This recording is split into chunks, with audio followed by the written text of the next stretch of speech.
Chapter 563. You're no match for them, go back. Yuchincho's angry roar came to an abrupt end, but it was too late. As soon as the two fellows' flying swords shot out, the two masked men raised their swords and slashed out two sharp sword cheese. Not only did the sword cheese have an astonishing momentum, but it also directly cut the two flying swords into two pieces. At this time, the two fellows finally reacted. The opponent's cultivation level was much higher than theirs. In addition, the two of them were only at the early stage of tribulation passing and didn't have the strength to match it. The opponent was not someone they could fight against. Perhaps Qin Jiaxing had never encountered such a powerful opponent before, and he was somewhat stunned. He could only watch helplessly as the other party sent another sword beam at him. His entire body was cut in half by the sword beam head-on. Like a watermelon that had been cut open by a knife, red juice splattered everywhere, and the scene was too horrible to look at. Fu Chun's reaction was slightly faster. She turned around and suddenly felt a chill on her waist. She looked down and saw a bright white sword chi cut out from her abdomen, followed by a spray of blood. She watched as her upper and lower body separated and fell into the dense forest below. The moment before her upper body fell, Fu Chun looked at Yuchincho in horror. There was a trace of doubt in her eyes. Why didn't Boss save them with such a high cultivation level? Yuchincho also wanted to save them. The black flame flying sword had already appeared in his sleeve. He was forced to use the black flame flying sword that could expose his identity. How could he say that he didn't want to save them? However, it was too fast. He didn't have time to make a move at a distance of nearly 100 meters. The outcome of the battle had already been decided. Even if the two of them could resist for a few more seconds, it would be enough. Unfortunately, the difference in cultivation level was one of the reasons. The key was that the two of them had never faced such an expert before. The moment the opponent attacked, the two of them were already scared stiff. At this time, Yuchincho only hated the fact that he wasn't a real soul formation expert. Even a late-stage tribulation passing expert would be fine. As long as he could teleport, he hated himself for not giving the two of them better flying swords. At least they would be able to resist a little. Nie Sheng, who was fighting fiercely against the two masked men, had actually been observing them. Yuchincho's suspicions were not wrong. This was indeed a trap. However, it could not be said to be a trap. It was just a test by Sikongju. Although it was rumored that Niu Yud was a spirit-severing expert, Guan Zhongkai was quite sure of it. Sikongju also believed that Niu Yud was a spirit-severing expert. However, Yin Baikong had always been suspicious. A spirit-severing Niu Yud. With his experience in the cultivation world, how could he not have heard of it? After receiving Niu Yud's portrait, he realized that he had never seen him before. Yin Baikong found it strange. How could a spirit-severing cultivator not show his face in the cultivation world? If he were to say that he was ignorant, then fine. Bai Changchun is the most senior person in the cultivation world, right? However, during Bai Changchun's appointment at the East Sea, all the masters of the soul formation stage had gathered, except for Wen Lanfeng, but none of them had seen this person. Could it be that Bai Changchun doesn't know this person? After Yin Baikong and Sikongju contacted each other, the latter also felt that his master's words made sense. In the end, Yin Baikong ordered, rumors may not be trustworthy. Think of a way to test this Niu Yud's depth and see if he is a spirit-severing expert. This will make it easier for us to make a decision in the future. Yin Baikong's plan could not be said to be bad. If he was really a spirit-severing expert, it would be worth it to invite him to join the World Commerce Association. If he wasn't, then I won't be polite. I'll use this chance to directly capture him. I don't even need to give him a single spirit stone. Moreover, I'll make him spit out what he swallowed in the past. As for the limit-breaking pill, as long as Nyo Yud is in my hands, I don't have to worry about not being able to pry his mouth open. Even if I can't pry his mouth open, at least the item won't fall into other people's hands. Sikong-ju deeply agreed and immediately planned this scene. The 30 early stage tribulation passing guards actually didn't know anything and were truly doing their duty. The 6 late stage tribulation passing masked men, including Nye-shing, were all Sikong-ju's direct disciples. As the main characters, the 7 of them naturally knew the plot. However, plans couldn't keep up with changes. Who would have known that the 6 disciples lying in ambush would alarm a flock of birds? In reality, although Sikong-ju was prepared to sacrifice some of these 30 guards, he didn't plan to let them pay such a huge price and cause them to be completely wiped out. The World Commerce Association's influence was not bad, but nurturing 30 early-stage tribulation passing experts was not an easy task. After all, it required time to accumulate. The original plan was for Nye-shing to bring Nyo Yud to the sky above the ambush location and the people below would suddenly attack Nyo Yud and Nye-shing. If Nyo Yud was really very powerful, Nye-shing would pretend to be injured to delay him. The attackers would quickly break out of the encirclement and in the process, they would kill a few guards to wash away the suspicion on the World Commerce Association. On the other hand, if the rumors were wrong and Nyo Yud wasn't much, they would definitely reveal their ferociousness and capture him. The 30 guards would naturally be fine. Who knew that there would be such a big mistake? Nye-shing and his martial brothers, who were pretending to fight vigorously, secretly complained. The remaining guards, on the other hand, were in a killing frenzy and fought with their lives on the line. Little did they know that if they hadn't secretly let them go, they would have been finished long ago. As a last resort, in order to complete their master's arrangements, 2 of them decided to take the risk. That was why Fu Chun and Qin Jiaxing were killed. However, it was this scene that made Nye-shing and the others suspicious. Hearing Nyo Yud's anxious roar, it didn't seem fake. If he really was a soul formation expert, why didn't he help them? When the group of loose cultivators saw that Fu Chun and Qin Jiaxing had been killed, they immediately turned around and ran, afraid that they would be implicated. The black fire-flying sword in Yu Qianzhou's sleeve hid back into his body. A smile appeared on his face, a smile that was abnormally sinister. After the 2 masked men killed the 2 people blocking their way, they quickly rushed over. Seeing that they were only a few dozen meters away, just as they were about to attack, they saw Nyo Yud clench his fists and reveal a mouth full of eerie white teeth. "Ah!" Yu Qianzhou spread his arms and roared with a sinister expression. His roar was filled with sorrow and helplessness. Speaking of Yu Qianzhou, he was famous in the cultivation world for being cruel and merciless. It was not an exaggeration to say that he killed without batting an eye. It didn't matter how cruel or evil others were to him. He liked this kind of people the most. He could bear all the vicious and evil tricks because he never thought of himself as a good person. However, the only thing he couldn't bear was when other people treated him well sincerely. Even if they treated him well sincerely, he would feel that it would be hard to repay them. To him, there was nothing heavier than this in this world. In his previous life, he had been rolling around in dirty water. What bad things had he not done? He had long felt that he wasn't a good person. He was evil inside and out, and his heart had long become numb.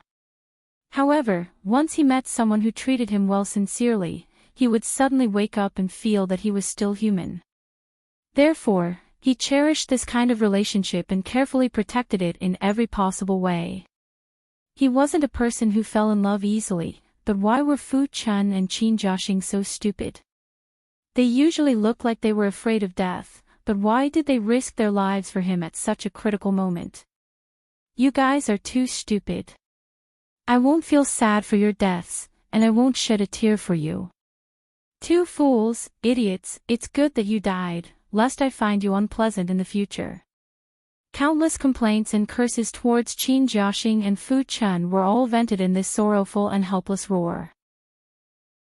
Along with the roar, a series of extreme negative emotions such as despair, desolation, indifference, and death surged out, forming a majestic aura that chilled to the bone, an abnormally terrifying aura, that kind of terrifying aura that made one's soul tremble instantly burst out in an earth-shattering manner.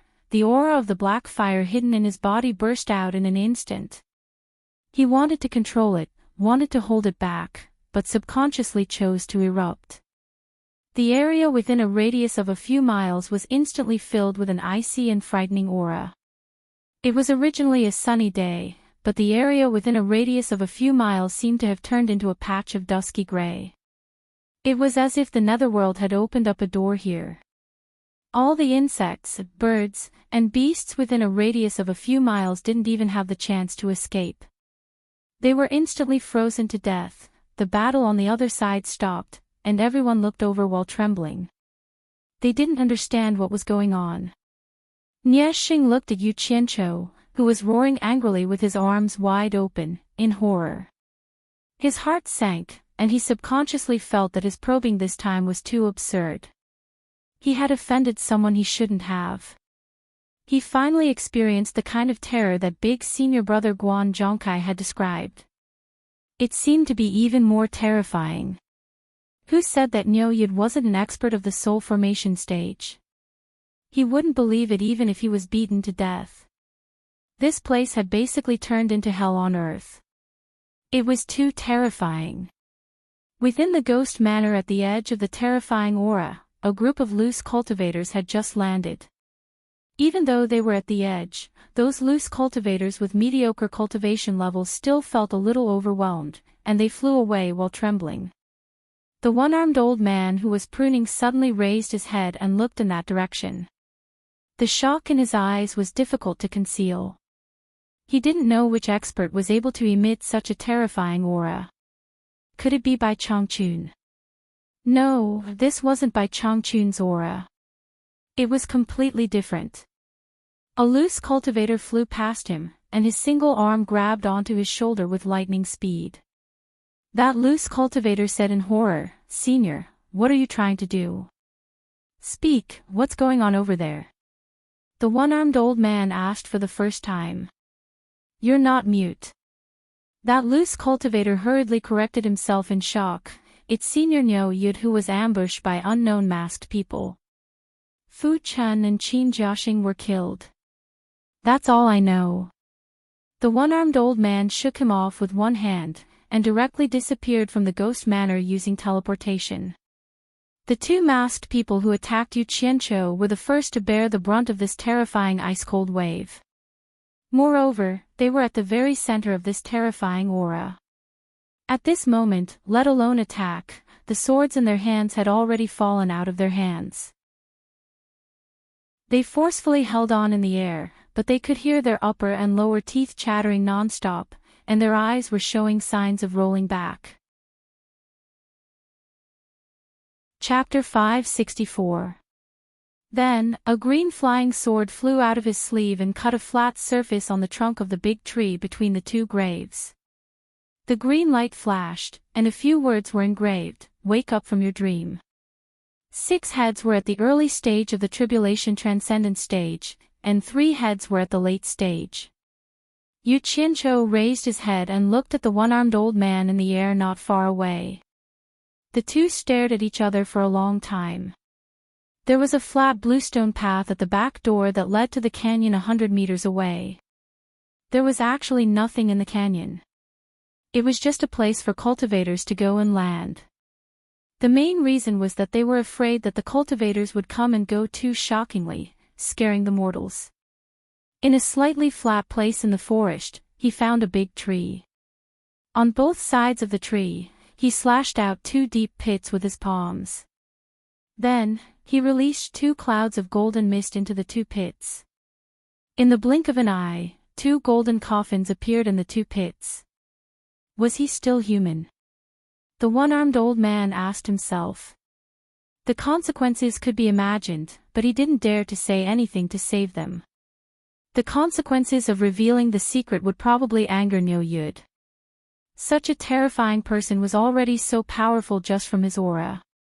Once he started fighting, what would happen? Yu Qianzhou's gaze was unusually cold as he watched the four people fly away. He tilted his head slightly and slowly floated in front of another masked man. The black flames leaping in his eyes reappeared.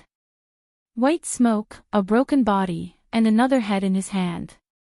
Yu Qianzhou walked in front of a masked man. Suddenly, two shining black flames appeared in his eyes. The masked man's eyes completely rolled back, and the last trace of resistance he had also fainted. His entire body fell down with a whoosh. Later, he found the two halves of Fu Chun and Qin Jiaxing's corpses. The Gold-Casting City Guild Hall was beside the main road in the southern suburbs of Gold-Casting City. An endless stream of mules and horses shuttled in and out of the gate. It was a busy scene. All the businessmen in Gold-Casting City knew that this guild hall was the largest trading place in this area. They did all kinds of business as long as they could make money. The one-armed old man's eyes flickered. On the other hand, Nieshing's eyes were slightly protruding and red. His expression was very complicated, but the most obvious one was a trace of pain. The price he had paid to probe was too great. The large hall was surrounded by high walls, and the inside of the hall was divided into two halves by a series of buildings. One half was extremely prosperous, while the other half was not so noisy. The businessmen in the secular world did not know what the other half was like. It had not been open to the public for many years. Someone had tried to enter through the back door to take a look, but the guards at the back refused to let them in. No matter how powerful their background or connections were, they would not let them in. After that, his figure flashed, and his speed increased a little. 6 balls of dense white mist were sucked into his palm, and another 6 heads were plucked off. A total of 9 hair buns were entangled in one hand. What an evil aura! The one-armed old man was startled and suddenly came to his senses. He immediately circulated his energy to his limbs and bones to expel the death qi that had invaded his body. He stopped 400 or 500 meters away in the air and looked at Yu Qianzhou in bewilderment. He simply could not imagine how a living person, a cultivator brimming with vitality, could give off such a horrifying and evil death qi. The 4 of them exchanged glances before turning around and flying away with great difficulty. The circulation of quintessence in their bodies was very slow, and their mental energy was also very weak. Hence, their flying speed was not fast. Nieshing was startled and pretended not to understand. He asked, "Senior, what do you mean? Why do I not understand?" "Senior." Nieshing felt that something was wrong and wanted to explain. However, he saw 2 balls of black flames burning in the other party's eyes. Boundless despair and a cold aura instantly enveloped him. He wanted to turn around and flee, but he felt that his body would not listen to him. After that, his mind went blank, and he did not know what to do. The 4 masked men who were flying away would occasionally turn their heads back to look. When they saw this horrifying scene, they did not dare to turn back and flew away with all their might. He grabbed the 2 hair buns on his head with one hand and floated towards Nieshing expressionlessly. That person's body turned into a dried corpse in the blink of an eye. However, the head that was grabbed was still intact. His shriveled body, which had shrunk to twice its original size, dangled in the loose clothes beneath his head, swaying leisurely. The scene was extremely strange. Yu Qianzhou swept a glance at them and said indifferently, "Sikongju is really ruthless. No wonder his name has the word Ju in it. It's a pity that these dozens of loyal and devoted disciples didn't even know what happened until they died." He put down his arms and the anger on his face disappeared without a trace. Yu Qianzhou's face was as calm as still water. There was not a single trace of emotion on his face. "Hurry up and leave. Don't hesitate. Leave before Nyoyud kills us. If we're late, none of us will be able to leave." Nieshing transmitted his voice to the 4 of them and roared hysterically. However, he still had to pretend to look at them with hatred on his face. In reality, He was suspecting that with Nyo Yud's terrifying cultivation, the four of them might not be able to escape. Little did they know that the front was a place that did business for the secular world. The back was a place that only did business for the cultivation world. It was not a place that ordinary mortals could reach. This was the World Commerce Association branch that was famous in the cultivation world. He strolled in the air and walked towards the two dazed masked men. His gaze towards the two of them was filled with a deathly stillness and emptiness, as though there was nothing there. He had never seen such a stealthy method of killing people. It was as though he was casually picking off someone's head. Especially the scene of the body turning into a dried corpse, it was a little disgusting to look at. The closer he got, the more dazed he became. His soul fire was constantly shrinking, as though it could be extinguished at any moment. The life force in his body was being stripped away bit by bit, replaced by an aura of death. Nieshing stared at Yu Qianqiu with fear as he walked towards his two junior brothers who were in a deadlock in the air. What would happen to his two junior brothers? The moment the one-armed old man entered the sinister and terrifying area, his heart also trembled. This strange aura did not suppress the human body first. Instead, it suppressed the soul and mind that no matter how high one's cultivation was, it was difficult to resist. Gazing at the two golden coffins, Yu Qianqiu sighed and said, "I'm sorry, but this is all I can do for you. Brothers, have a safe journey." With that said, he waved his palm and the soil returned to its original position. He then patted them firmly. With a light stamp of his foot, the flying sword he was standing on flipped up and flashed into the storage bag at his waist. Nieshing resisted looking at the two heads in his hands. He cupped his hands and said while shivering, "Senior is mighty and killed the enemy in one move. Our World Commerce Association will definitely work together to capture those who escaped. We won't let them escape." Senior, could you restrain your aura a little? I really can't hold on much longer." Yu Qianqiu grabbed his head and watched coldly as the corpse turned into dust. He carried the two separated corpses and put them neatly together in the two golden coffins. Then, the golden mist rose again and sealed the two golden coffins tightly. It was so seamless that not even a crack could be found. There were protruding lines on the front of the golden coffins. They were Fu Chun and Qin Jiaxing. Remember to tell them the truth when you go down, lest they die with everlasting regret. Yu Qianqiu said indifferently. He didn't dare to go any closer. The closer he got, the more he found that even his strong willpower was gradually wavering. Not long after he left, the one-armed old man rushed into the forest and landed. He looked around and his gaze fell on the two new piles of soil. He slowly walked over and looked up at the words on the tree trunk thoughtfully. He didn't know what he was trying to express. The blue flying sword flew back into his sleeve. Yu Qianqiu's expression was cold. He didn't look back anymore and resolutely turned around. He walked to a nearby place, picked up the 9 heads with one hand and flew out of the dense forest. Most of the cultivators who came here to trade could abide by the rule of not disturbing the world. This was also a rule that everyone in the cultivation world followed. Whether they came or left, everyone would come and go through this guarded canyon. Yu Qianqiu slightly shook his arm, and with a whoosh, the dried corpse turned into dust that scattered into the forest below. A complete head was in his hand. He absolutely couldn't let such a terrifying expert become the World Commerce Association's opponent. Nieshing instantly made the decision to abandon his 2 juniors. He turned around and sent a voice transmission to the remaining 4 juniors with difficulty. "Go. You guys go quickly.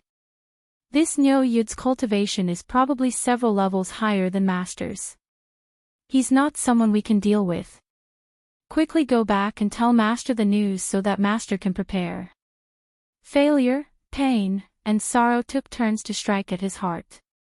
A wasted life made one sigh with emotion and feel powerless. His entire being gradually sank into a kind of despair, becoming more and more desperate. It was as if there was a voice calling out to him, telling him to let go of all his burdens and close his eyes to follow it. It was like the call of the Grim Reaper from the netherworld. Not feeling the other party's hostility, Yu Qianqiu flew towards the forest below. After he landed, he threw the 9 heads with their hair tangled together on the ground. Then, he flew around the forest again. The 4 masked men looked at the other 2 with a gaze that clearly asked, what should they do? There were only 6 guards left out of the 30. Because their cultivation wasn't high, they had already entered a semi-conscious state and were slowly becoming shorter. A hand just happened to reach out and grab the person's hair bun.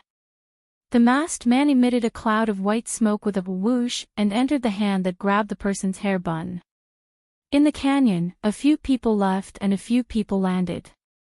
It was originally a place where they wouldn't disturb each other. But at this moment, it caused a commotion. Those who wanted to leave stopped and looked at the person who had just landed on his sword. There was nothing special about this person, but the thing in his hand was relatively special, 9 heads with disheveled hair. In a daze, he thought back to the past and felt like he had never experienced anything worth being happy about in his life. But he knew that he clearly had, but he just couldn't remember it.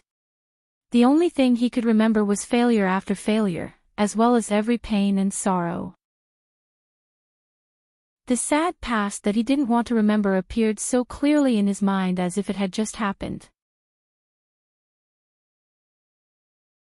Chapter 565. The few of them looked over and saw a person carrying a pile of items on the bluestone road outside. Behind him was a large group of people, aggressively pressing over. No matter how they looked at it, it seemed like they were here to cause trouble. Damn it! Did this person come to the World Commerce Association to find trouble? Below, Sikongju, whose hair was slightly white, stood in the hall with his hands behind his back. The 4 disciples, Hu Tianbao, Zhang Zuanqing, Yang Rong, and Wing Luhui, were lying on their chairs with pale faces as they recounted the ambush on Niu Yud. Especially when they talked about the scene where Niu Yud showed his might, the 4 of them couldn't help but shiver. Under the continuous eaves of the World Commerce Association's gold-casting city branch was a row of shops. They were all World Commerce's shops, there was definitely no other shop here. Even so, there was a wide variety of goods in the different categories of shops. That person couldn't see through his cultivation, plus Yu Qianqiu called him a junior and knew Niesheng. Not daring to pursue the matter further, he immediately soared into the sky and went to report in advance. I'm worried that Niu Yud has already seen through it. Then your second senior brother and the rest have probably already met with. Sikongju shook his head slightly and didn't say the word, met with misfortune. A few cultivators were chatting in the spacious area when one of them unintentionally glanced outside and said blankly, "What are those people doing?" Yu Qianqiu raised the heads in his hand and said, "Before coming, Niesheng told me that he could exchange these 9 heads for 100 million high-grade spirit stones from Sikongju. I don't know if it's true or not."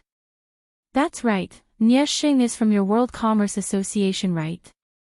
A quick-witted person pulled the others and said in a low voice, "Let's get out of the way. Don't block the way, it's none of our business." The few of them looked at Sikongju and then at the approaching people and immediately came to a realization. "You don't need to feel uneasy." Sikongju sighed and said, "From what you've said, that Niu Yud's cultivation isn't just a level higher than mine. Aura is the remnant power of cultivation. To be able to emit such a terrifying aura, I'm afraid that his cultivation isn't any weaker than your grandmaster's. Looks like your eldest senior brother's words that day weren't made up to absolve himself from responsibility.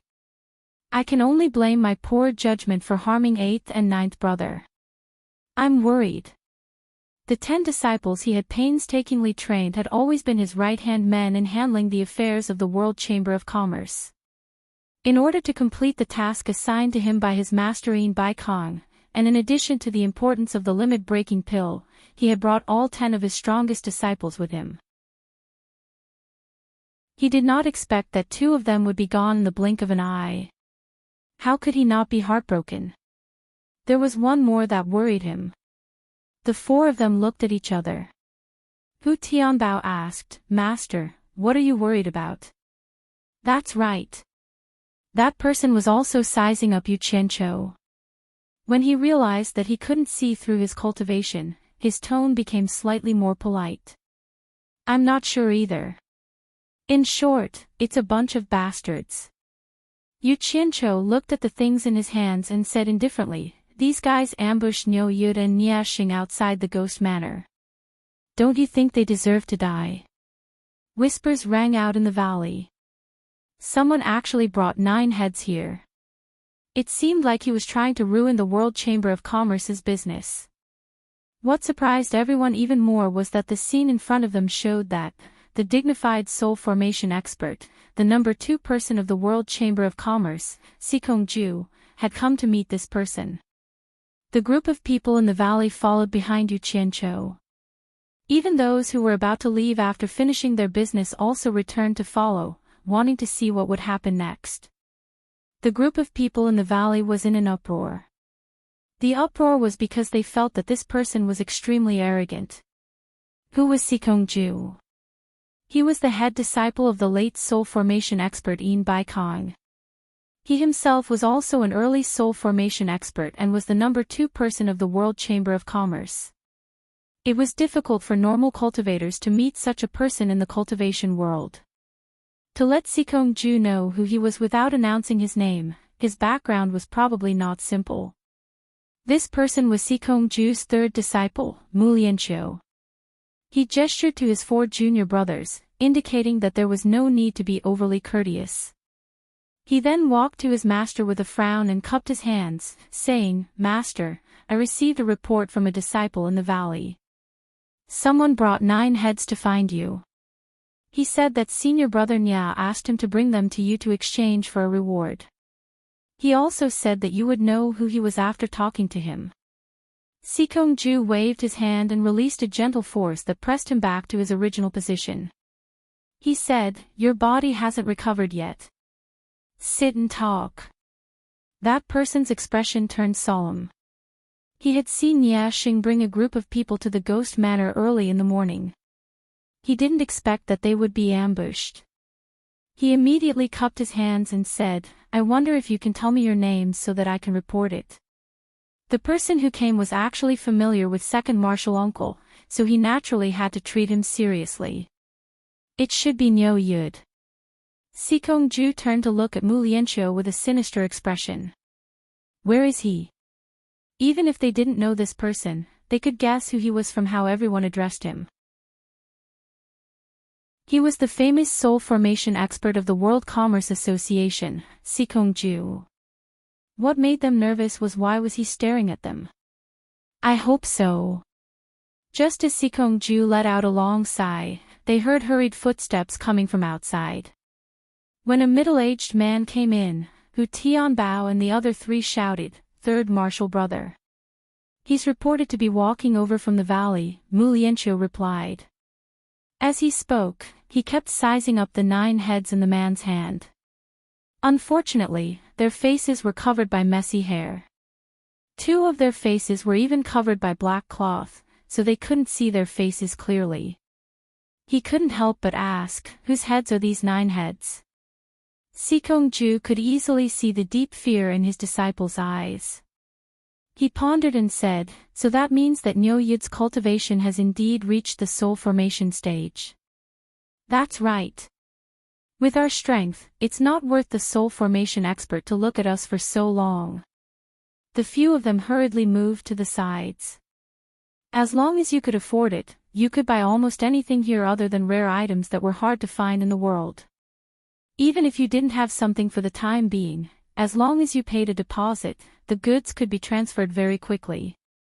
There weren't many people here, but there were at least 100 cultivators wandering around.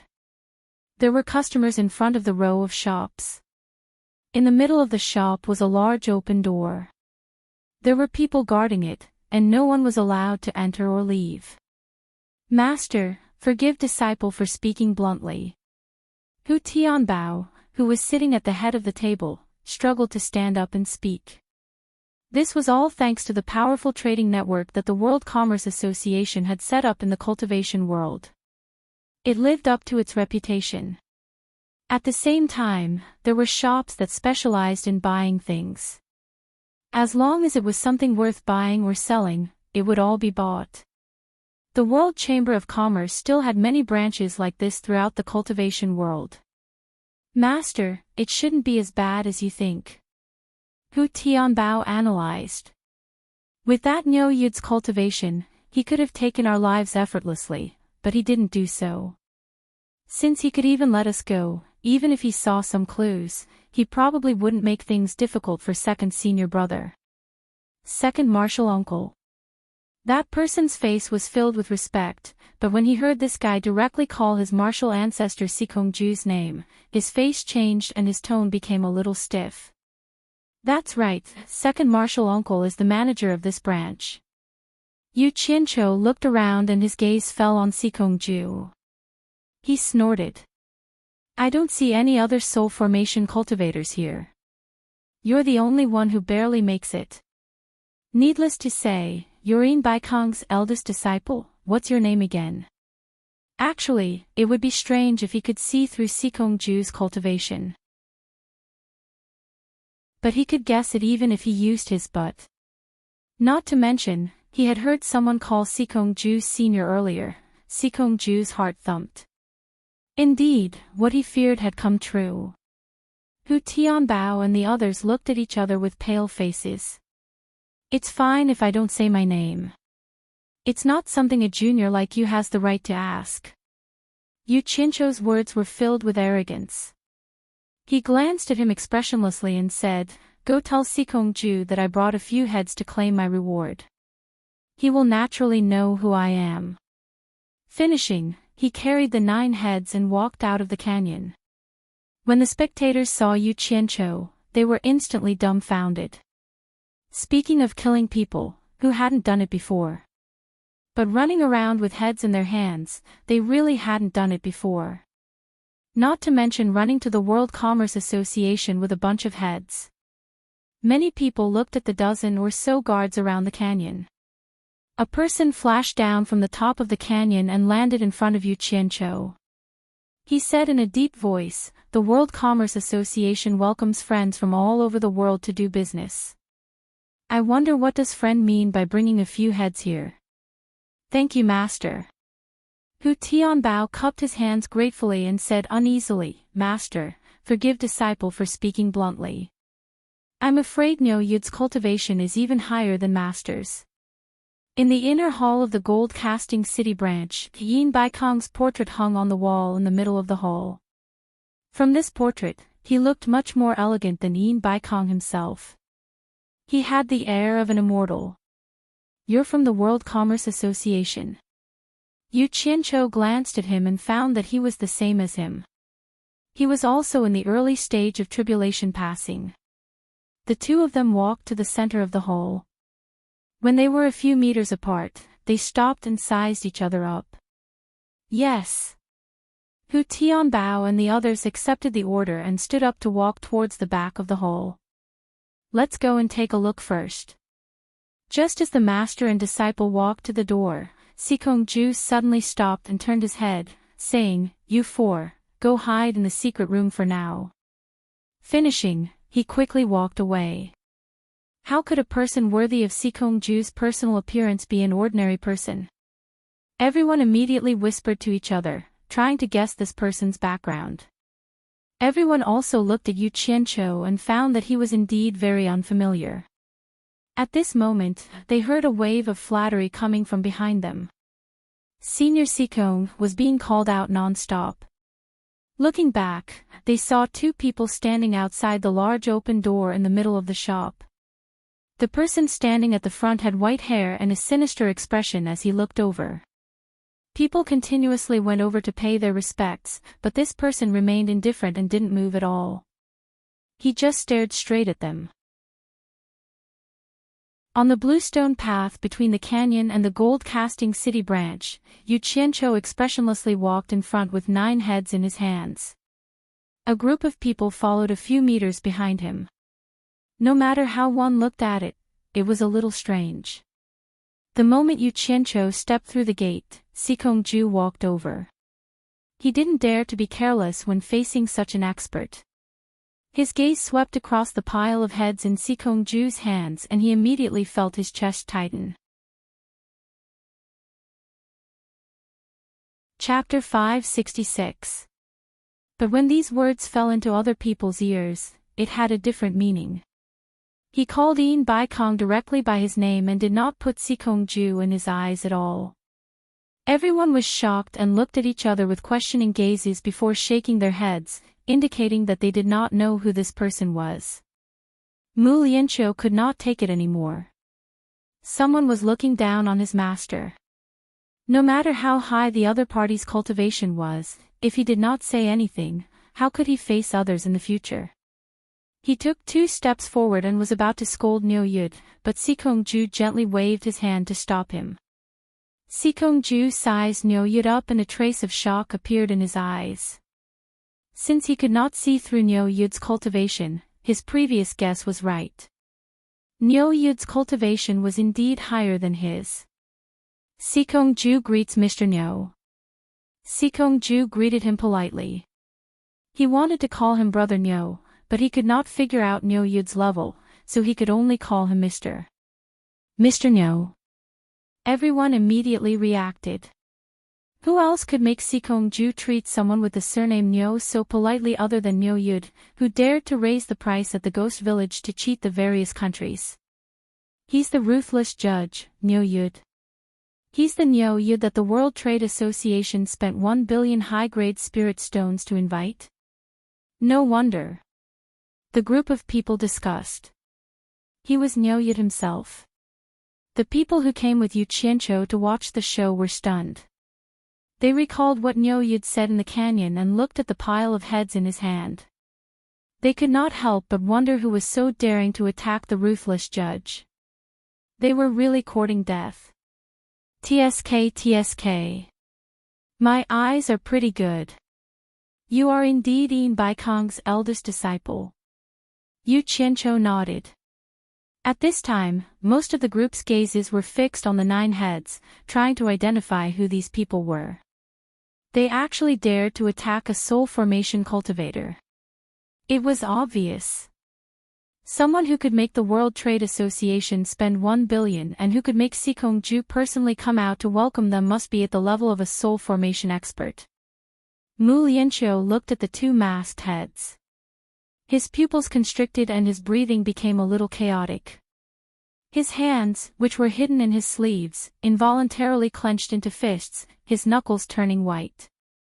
Other than sweeping a glance at the 9 heads that Yu Qianqiu was holding, Sikong-ju did not look at them anymore. Glancing at the gazes of the crowd looking at the 9 heads, a smile appeared on his usually sinister face. He did not mind Niu Yud's rude words as he waved his hand and said, Mr. Niu, your presence brings light to the world commerce.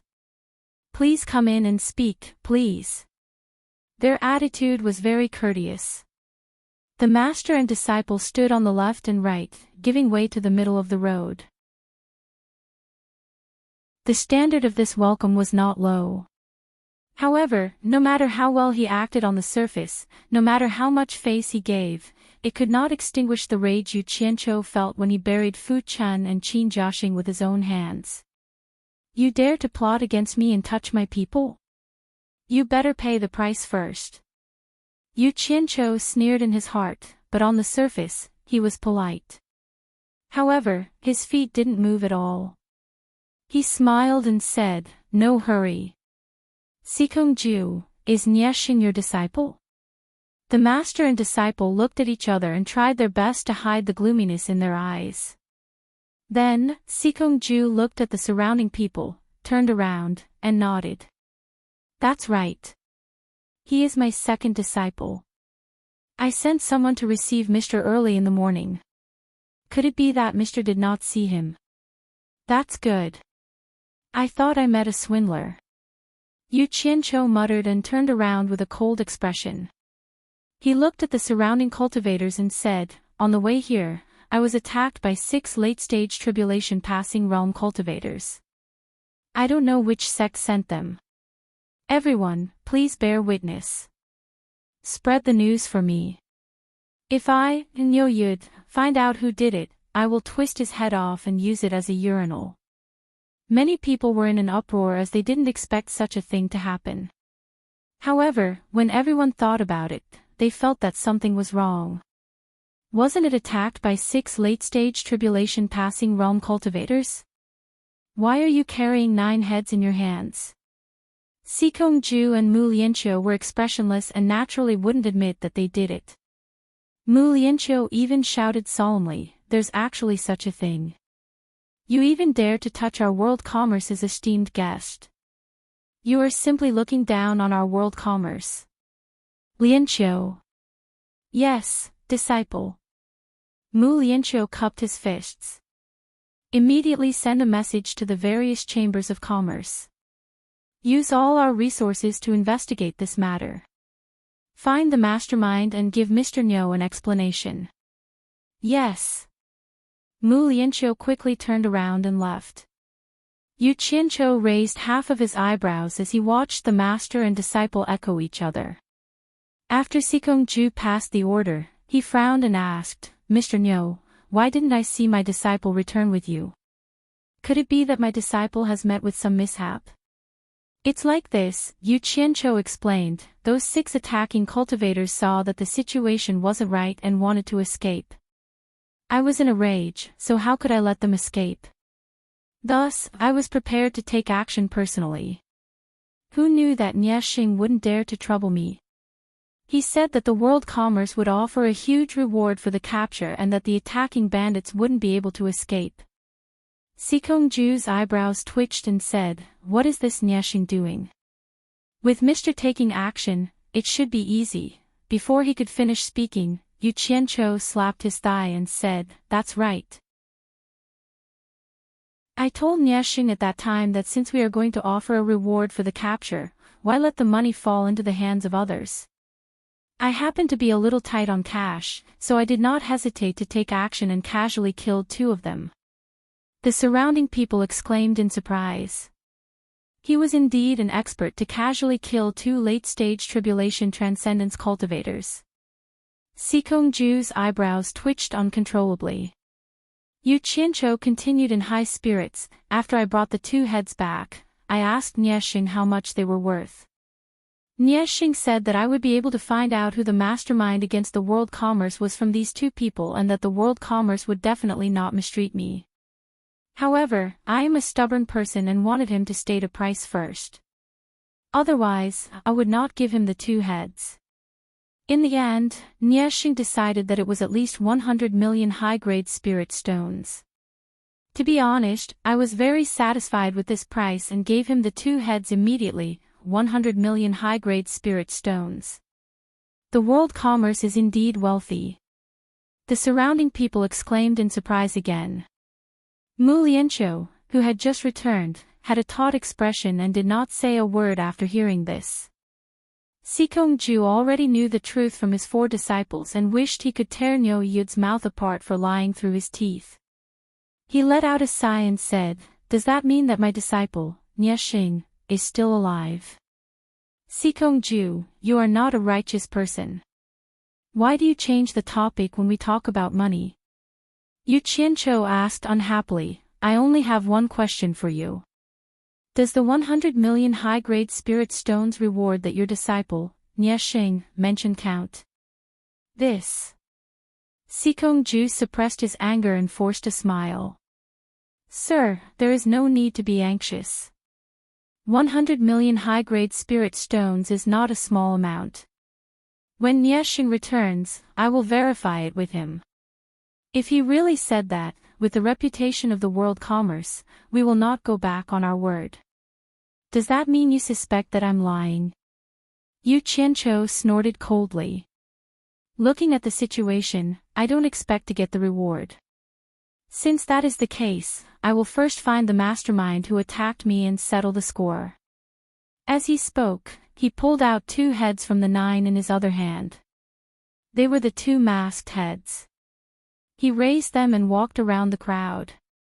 "I rarely walk around the cultivation world and do not have a lot of experience. I will now remove these two people's masks. I will trouble everyone to help me identify them and see which sect they are from to actually dare to attack me.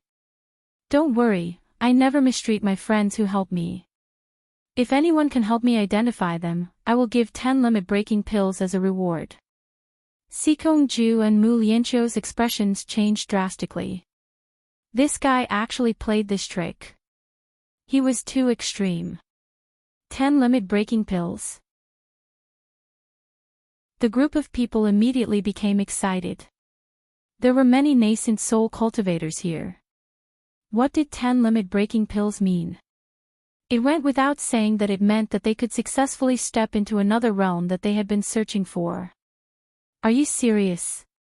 Senior Nyo, do you mean what you said? Yu Qianqiu waved the two heads in his hand and said in a loud voice, even though I, Nyo Yud, can't be considered to be a gentleman, I do as I say, and I never lie or deceive anyone. Senior Nyo, if we recognize these two heads in front of everyone, we won't dare to say it in front of everyone. Someone shouted out his misgivings. That's true. Yu Qianqiu nodded. He bent down and gently placed the head in his hand by his feet. However, he didn't let go of the 7 heads in his other hand. A hand appeared in the air and rummaged through his storage bag for a while.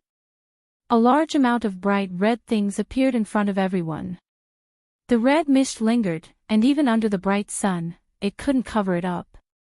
The red miasma also wrapped around Yu Qianqiu's hand. Pill Halo. It's actually Pill Halo. Is this the legendary Pill Halo that only appears on the pills refined by a top-grade pill refiner? Oh my god. It's really Pill Halo. Everyone's eyes lit up as they exclaimed. Mu Lianqiu looked at his master and saw his master's pupils constricting as he stared at the Pill Halo in Nyo Yud's hand. As Yu Qianqiu turned around, he held the Pill Halo in his hand and said, "These are limit-breaking pills. There are 20 of them, and as long as you recognize them, I'll cash them out on the spot. At the same time, I'm also worried that someone is deceiving me, so I'm willing to give the two of you a chance to check. As for what everyone is worried about, it's inevitable. It just depends on who is willing to take this gamble. I won't force it. I believe that even if no one recognizes these two heads today, someone will eventually recognize them. Everyone, do as you see fit." After he finished speaking, he stuffed the limit-breaking pills into his storage bag and bent over to remove the scarves on the two heads. Suddenly, someone shouted, "Wait!" It was Sikong-ju. Yu Qianqiu sneered in his heart, but he looked at Sikong-ju in surprise. "What's wrong? Don't you allow people to do this here?" "That's easy." So he lifted the two heads and waved at everyone. "Those who want the limit-breaking pills, follow me. Let's change places." Chapter 567. "Mr. Nyo, let me finish," Sikong-ju called out again. Yu Qianqiu held 7 heads in his left hand and 2 heads in his right hand as he slowly turned around. "What do you mean?" To be honest, everyone in the cultivation world knows that Mr. Nyo likes spirit stones. Before Sikong-ju could finish, Yu Qianqiu rolled his eyes and interrupted him. "Then find a cultivator who doesn't like spirit stones for me to see." "Mister, you misunderstood me," Sikong-ju said solemnly. "There is one thing I know. With Mister's cultivation and character, there is no need for you to lie. Since Mister said that my disciple, Nye Xing, agreed to the 100 million bounty, then it must be true." It sounded a little self-justifying, but it was the truth. "Of course it's true." Yu Qianqiu nodded sincerely and waited for him to continue. Hearing this, Sikong-ju's expression twitched. He really couldn't hold it in anymore, but he had to endure it. He gritted his teeth and continued, "It's still the same thing. The world commerce's reputation is the most important. Since my disciple agreed to the 100 million bounty, as his master, I have to honor it." Everyone was in an uproar again. They thought that they had a chance to get 10 limit-breaking pills for free, and their blood was boiling. However, they were doused with a bucket of cold water. As long as one wasn't a fool, they could tell what Sikong-ju meant. He was going to take the 100 million bounty for these two heads. Mu Lianqiu looked around unfriendly, and the uproar immediately disappeared. That's not very good, right? Yu Qianqiu looked at everyone and muttered, I just said that I would use 20 limit-breaking pills to ask everyone about the origins of these two people. Keep pretending. Sikong-ju resisted the urge to flare up again. He let out a breath and said, I believe that it is best to leave the investigation of these two people to the world commerce. That's true. The world commerce has branches in various countries, so it is indeed very suitable to do this. However, Yu Qianqiu said to everyone, I still have to ask everyone's opinion in case someone says that I'm going back on my word. What does everyone think? Everyone naturally hoped that Niu Yud would continue to offer the restriction-breaking pill as a reward. Handing over the head to Sikong-ju wouldn't give them any benefits. But who would dare to go against Sikong-ju? He really wanted both money and face.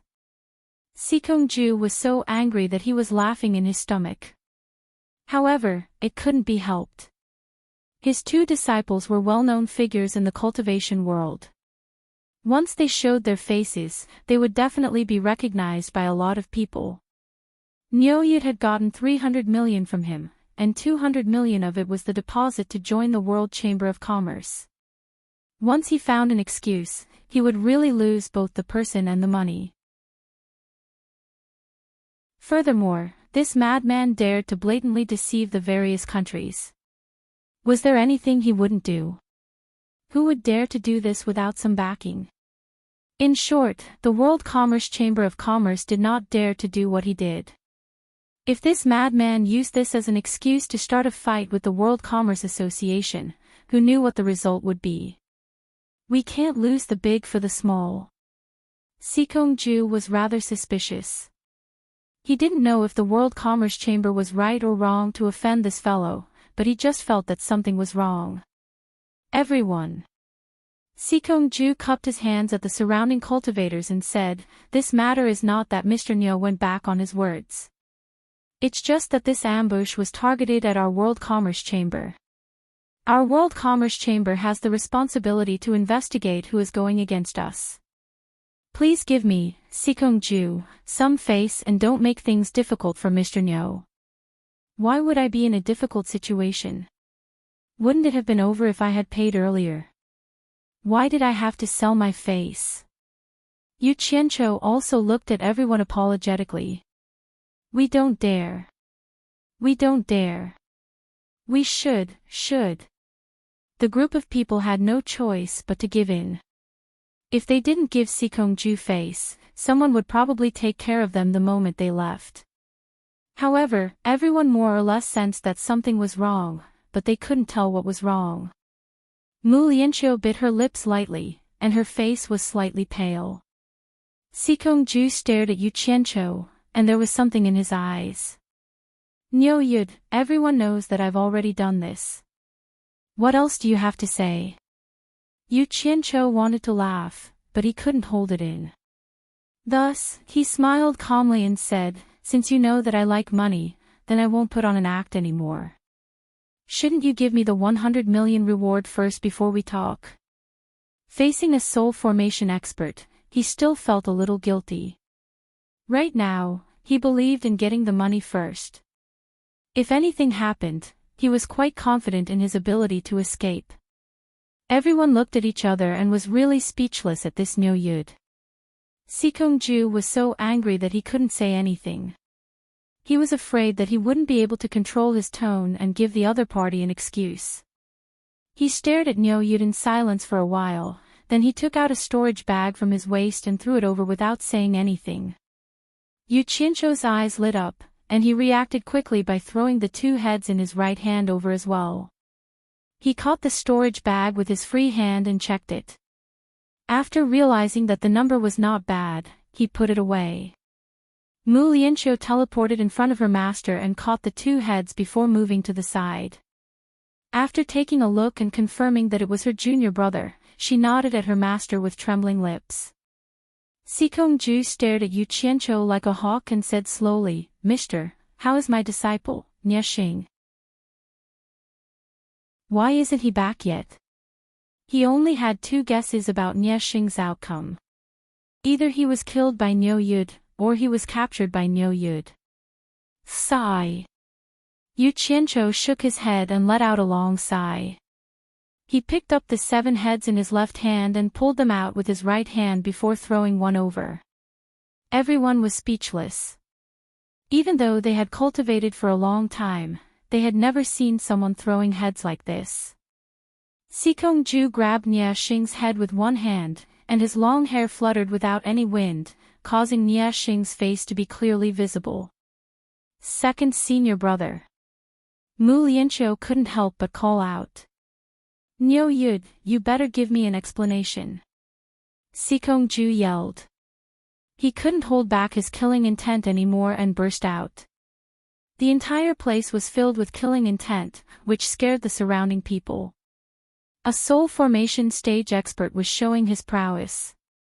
Yu Qianqiu almost lost his footing due to the killing intent. Although he managed to stabilize himself, he felt that he couldn't breathe. His heart was gradually filled with anger. Using your power to suppress others? I want to see whether your early stage soul formation aura is stronger, or my netherworld ghost flame aura is stronger. Yu Qianqiu squinted his eyes, and a horrifying aura surged out from his body, covering Sikongju like a raging wave. The temperature of the entire place instantly dropped to freezing point. It was clearly a sunny day, but there was a dense fog. Coldness, despair, death, and a series of extremely negative emotions filled the place. Sikongju, who was the main target of the horrifying aura, widened his eyes in horror. He actually trembled and took a step back. How could he have the energy to maintain his explosive aura? He was using all his strength to defend against the deathly aura that was devouring his life force. Mu Lianxiu, who was too close to his master, was immediately implicated. His body trembled uncontrollably, and the 2 heads in his hands fell to the ground. The most unlucky ones were the surrounding cultivators. Although they weren't at the center of the netherworld ghost flame aura, it was the first time Yu Qianqiu had used the aura of the ghost flame on a soul formation stage cultivator. He wasn't confident, so his attack wasn't light. The cultivator's cultivation was far inferior to Mu Lianxiu's, let alone Sikongju's.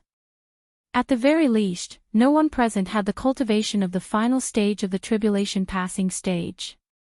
How could they withstand it? All of them immediately fainted and fell to the ground. No one was spared. The shop assistants in the row of shops had already fallen to the ground. The shopkeeper's cultivation wasn't bad, but they were all leaning on the counter for support as they looked over in fear. Niu Yud was surrounded by deathly aura as if he had just walked out from the netherworld. Hee. When Yu Qianqiu saw that Sikongju was actually forced to take a step back by his aura of the ghost flame, he instantly felt confident. He snorted and said, "Sikongju, how dare you yell at me? Are you tired of living?" Glancing at Sikongju's storage bag, he really wanted to use the star-absorbing technique to kill Sikongju and reap a sum of money. However, he held back after thinking about it. Sikongju looked at the large group of cultivators that had fallen to the ground. The shock in his heart was indescribable. At least, his master definitely couldn't suppress him to this extent with just his aura. If Niu Yud wanted to kill him now, it would be as easy as flipping his hand. So terrifying, such a terrifying aura. Just how high is this Niu Yud's cultivation? Sikongju calmed himself down and looked at Mu Lianxiu, who was on the verge of collapsing. He quickly said, "Mr. Niu, please don't misunderstand. I was being rude. We can talk things over. Please calm down for now. My disciple can't take your anger anymore." Humph. Yu Qianqiu snorted, and the eerie aura in the area instantly retracted into his body. The surroundings returned to being sunny under the blazing sun. Plop. Without that terrifying aura, Mu Lianqiu slumped to the ground.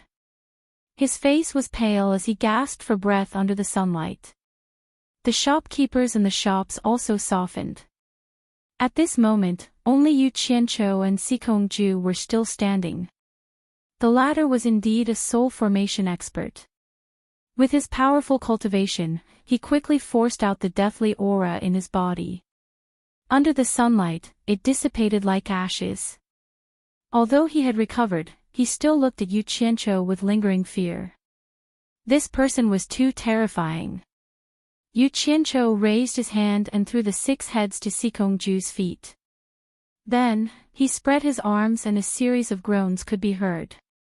Gray mist rose from the bodies of the cultivators that were lying on the ground and spiraled into Yu Qianqiu's body. Afterward, the group of people slowly woke up and struggled to get up while panting. All of them looked at Yu Qianqiu in fear. Chapter 568. The scene before they fainted would probably be unforgettable. The despair under the pressure and the bone-piercing coldness, they had never seen such power before. A true expert. Before even making a move, just his aura alone was unstoppable. Now, everyone finally understood why Niu Yu dared to offend the masses and brazenly swindle money in the ghost manner. He indeed had the ability to do so and wasn't afraid of anyone finding him for revenge. Mu Lianqiu stared at the heads on the ground in a daze. She recognized them all as her own people. Sikongju also stared at the 9 heads on the ground silently. 3 of them were his disciples. As the number 2 of the World Commerce Association, when had he ever suffered such humiliation? He clearly knew the murderer was in front of him, but he didn't even dare to mention revenge. Ah! That head is Nieshing's. Someone accidentally saw it and let out a cry of surprise. It attracted everyone's attention and everyone gasped. They finally understood why Sikongju flipped out at Niu Yu. His disciples were killed. Could it be Niu Yu? Everyone looked at Yu Qianqiu in bewilderment. Everyone, don't look at me. I didn't kill them. Yu Qianqiu looked around and denied it. He coughed and explained, after we were ambushed, we continued on our way. Who knew that we would be ambushed by a group of people? The people who ambushed us this time were extraordinary. One of them actually fought to a draw with me. Sigh. Because I was held up by that person, I couldn't help Nieshing and the rest. In the end, I could only watch as they were harmed. Luckily, I used all my strength and managed to snatch back the heads of Nieshing and the rest. How shameful. After speaking, he glanced at the doubtful crowd. As for whether they believed him or not, it wasn't something he had to worry about. The key was to have an explanation so that Sikongju could step down. The scene was silent. Sikongju took a deep breath and said to Mu Lianqiu, keep the head and try to find the mastermind as soon as possible to take revenge for the dead disciple. Mu Lianqiu replied, yes. She picked up the head on the ground and left. I was rude just now. I hope sir doesn't take offense. Sikongju apologized with a gloomy expression. Although he looked calm on the surface, his heart was bleeding. After all, Nieshing is your disciple. Alright, let's not talk about this anymore. Let's get down to business. Yu Qianqiu waved his hand generously. Mister, please come in. Sikongju raised his hand. Yu Qianqiu nodded and followed him into the inner hall. The group of people who were left behind looked at each other in dismay, and then hurriedly left. They had to inform the sect of what happened here in time. Baiwan Nation's capital, Orchid City, Greenhouse Restaurant. On the 2nd floor, Yu Qianqiu stood by the window of the bustling street with his hands behind his back, looking at the bustling crowd on the street. Guan Zhongkai and Yulan accompanied him carefully, not daring to disturb him. The Green Mansion restaurant was known as the best restaurant in Orchid City. A private room by the window like this one would be hard to find if one didn't make a reservation in advance. Guan Zhongkai had even asked the steward of the World Chamber of Commerce's Lawn City branch to make a reservation in advance. The trio's destination for this trip was the World Chamber of Commerce's headquarters, Cornucopia. However, when they passed by Baiwan Nation, Yu Qianqiu strongly requested to take a look there. Guan Zhongkai had seen his means, and in addition to the things that happened in the Gold Casting City branch, even his master suffered a loss. How could he dare to disobey him and could only accompany him? Actually, Guan Zhongkai had to thank Yu Qianqiu for being able to regain his freedom so quickly this time. Sikongju was originally prepared to personally accompany Yu Qianqiu, but after those things happened, how could he be in the mood to accompany him? It was useless to accompany him. With the other party's cultivation, if he wanted to run away, there was no way to stop him. It all depended on whether the other party was aware of it or not. Sikongju also didn't want to be angered by Yu Qianqiu again, so he found an excuse to rush back to the headquarters in advance and arranged for Mu Lianqiu to accompany him. However, Yu Qianqiu specifically picked Guan Zhongkai, saying that he liked Guan Zhongkai's character. He was forthright and didn't get along with others. Sikongju was forced into a corner and could only restore Guan Zhongkai's freedom. However, he was more or less on guard and couldn't help but tell his eldest disciple, Guan Zhongkai, to be careful. When Yu Qianqiu and Guan Zhongkai were about to leave the Gold Casting City branch, Yulan came to look for Guan Zhongkai.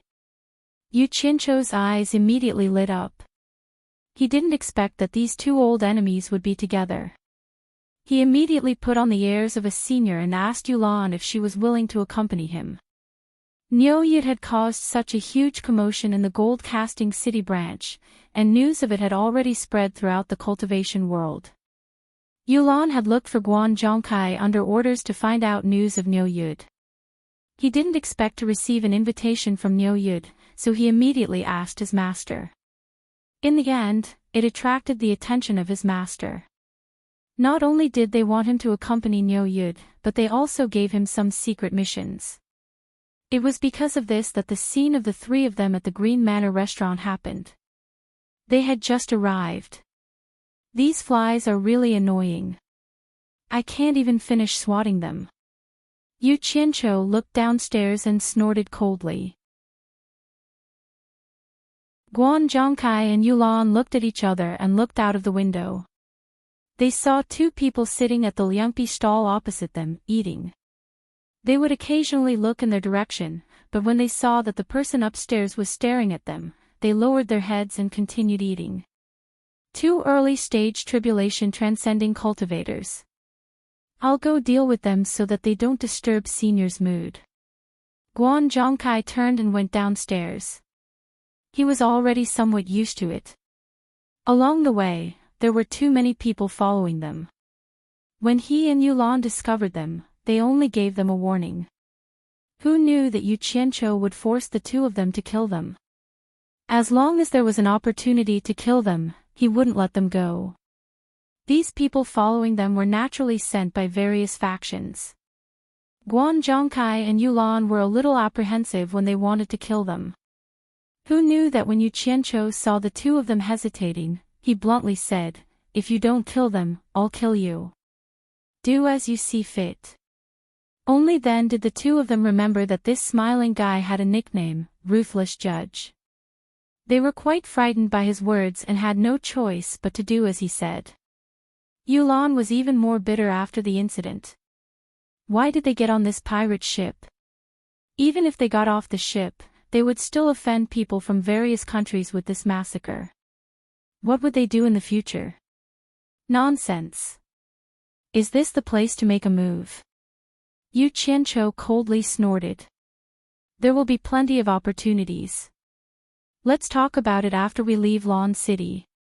Hearing this, Guan Zhongkai obediently walked back and repeatedly admitted his mistake. Senior, please don't blame me. I didn't think it through. Ha! Yu Qianqiu was slightly surprised. He squinted his eyes and looked down. A few people walking over from the side of the street attracted his attention. They were all old acquaintances. The elegant Yan Juixing and a young master in snow-white clothes holding a white fan were walking side by side in front. From time to time, they would stop at various stalls. Man Hu and his martial brothers were behind them. At the very back, there were 4 plainclothed guards holding sabers. The young master in white was none other than the princess of Baiwan Kingdom, Hipster, who was disguised as a man in Deyang City. Why are these guys here too? Why are they together? Yu Qianqiu muttered to himself. Guan Zhongkai and Yulan, who were on both sides of the window, noticed Yu Qianqiu's abnormality. They both stuck their heads out. The two of them weren't familiar with Yan Juixing and Hipster, but they knew Man Hu and his martial brothers. With their eyesight, they could naturally tell that the young master in white was a fake at first glance. The two of them also felt a little strange. They didn't know where this man and woman came from. They could actually make the disciple of Great Snow Mountains Bing Qingzi be their follower. What made the two of them most curious was that Niu Yud's reaction seemed to know these people. The two of them were puzzled. Guan Zhongkai asked tentatively, "Senior, do you know them?" Yu Qianqiu shook his head slightly and said, "I just feel that the combination of these people is a little strange. The 4 people in the middle are obviously at the final stage of the tribulation passing stage, but why do they seem to be the followers of the 2 people in front? Could it be that there are as many people at the final stage of the tribulation passing stage now? An ordinary person can casually grab a few of them to be his bodyguards?" His explanation was reasonable. Anyone who knew the ropes would find it a little strange. The two of them immediately had their doubts cleared. At the same time, they couldn't help but sigh in their hearts. A spirit-severing expert was indeed powerful. He could easily see through the cultivation of the 4 people at the final stage of the tribulation passing stage. Little did they know that it would be strange if Yu Qianqiu could see through it. It was just that when he was in the Chinese cultivation world, he already knew that Man Hu and his martial brothers were at the final stage of the tribulation passing stage.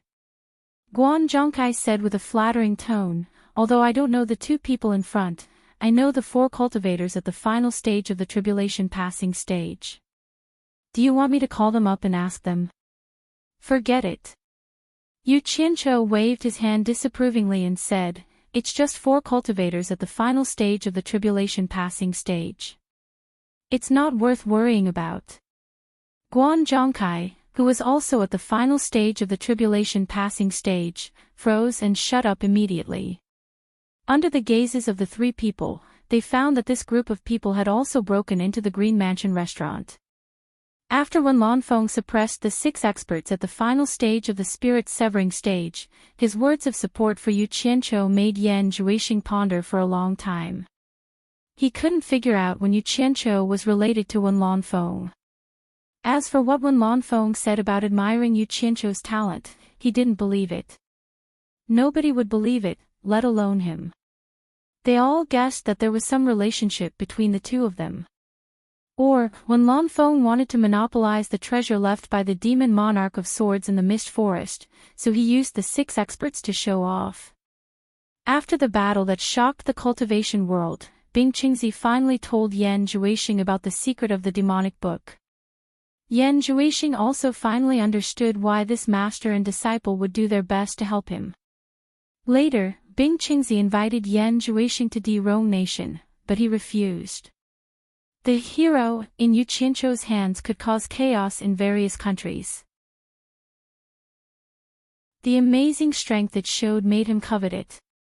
He believed that with the information he had, he was confident that he could take Yu Qianqiu's hidden strength under his command.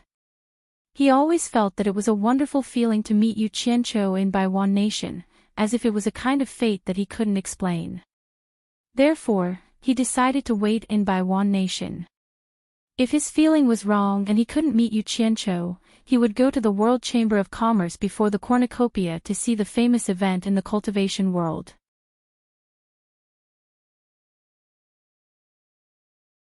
Chapter 569. Seeing that Yan Juixing insisted on staying, Bing Qingzi didn't insist. He just told Man Hu and the others to protect him. He also left 3 jade pendants for Yan Juixing, so that he could summon Yan Juixing for help when he encountered a threat that he couldn't resolve. After seeing Bing Qingzi off, Yan Juixing's confidence was greatly boosted. In the past, he was worried that the master and disciple were using him, so he had some scruples in his heart. He didn't expect that there was such a hidden story. He was actually the only successor of ancient diabolism in the human world, and he shouldered the heavy responsibility of reviving diabolism. During the time he wandered around Lon City, he met a domineering child with Man Hu and the others by chance, and they had some small conflicts. This child was obviously a fake, but he thought that others couldn't see through him. He wanted to beat him up, but he didn't expect that the cuffs of this fake were embroidered with the symbol of Baiwan country's royal family, which was a thumb-sized, lifelike dark green orchid. With the experience of Man Hu and the others, it wasn't difficult to guess the identity of this fake. Moreover, she was followed by 4 guards, who couldn't be compared to the guards of ordinary rich families, so her identity was obvious. Yan Juixing was quite interested in the Wen clan, so he made some effort to make friends with the hipster. As for what he wanted to do, only Yan Juixing himself knew. Today, the 2 of them made an appointment to have fun again. The hipster was good at playing, and they almost visited half of Lon City.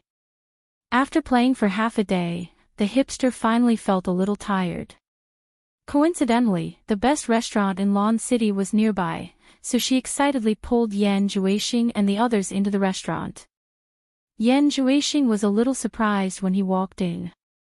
He looked around and didn't expect to see such an elegant and quiet restaurant in this busy city. The 100 Flowers House in the 100 Flowers Valley was a famous restaurant in the cultivation world of China, but he didn't know when he would see it again, which made him feel a little emotional. Hipster had already slammed the counter with a ping-pang sound. "Shopkeeper, I want the best private room." He really did sound like a boorish and forthright man, but his voice seemed a little too weak. The manager who was smiling at her was slightly stunned. He also realized that the hipster was a woman dressed as a man.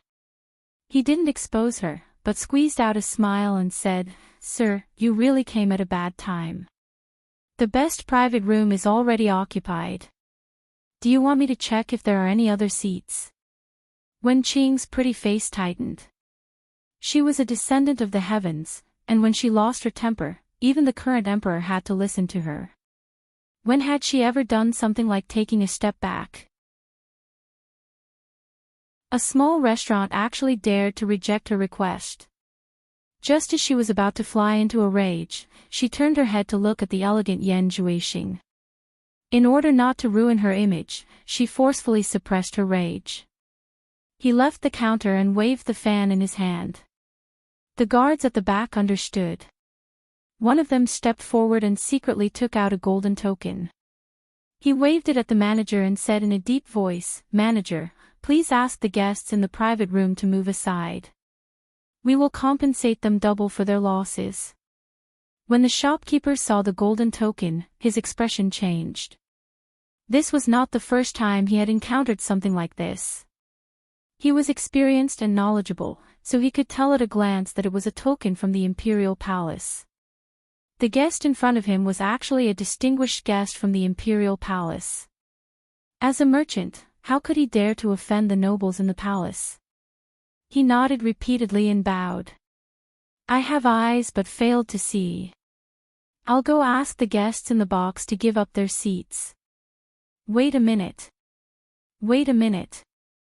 After saying that, he immediately ran upstairs. "Brother Yen, I'm really sorry for spoiling your mood." Wen Qing held a fan and apologized to Yan Juixing. Looking at her appearance, she seemed to care about Yan Juixing's feelings. Yan Juixing smiled gently and said, "It's all right." Man Hu and his brothers looked at each other and smiled, not saying a word. Some things were just so coincidental. The people in the so-called best private room were none other than Yu Qianqiu and the other two. Just as the dishes were being served, the shopkeeper walked in with a smile and waved away the waiters who were serving the dishes. He cupped his hands at them and said, "Distinguished guests, I'm really sorry. I might have to trouble you to change your seats." "Change seats?" Guan Zhongkai was startled and said, "What do you mean?" He didn't understand at once. Looking out the window, Yu Qianqiu had some guesses in his heart. The princess of Baiwan country had arrived, and this was the best private room in the green residence. "I'm afraid it's related to that girl." The shopkeeper smiled bitterly and said, "I hope the distinguished guests can understand. It's really because a few distinguished guests from the palace have come and specifically asked for this private room. I have no choice but to do this. But don't worry, after changing seats, we won't charge a single cent for all expenses, it's all free." He also knew that customers who could afford to eat in such a high-class place wouldn't care about that little bit of money. What they ate was their mood. He could only bring up the distinguished guests from the palace and hope that they would back off in the face of difficulties, so as to avoid any unpleasantness. It's business. It's better to avoid trouble, harmony makes money. Yu Qianqiu sneered in his heart.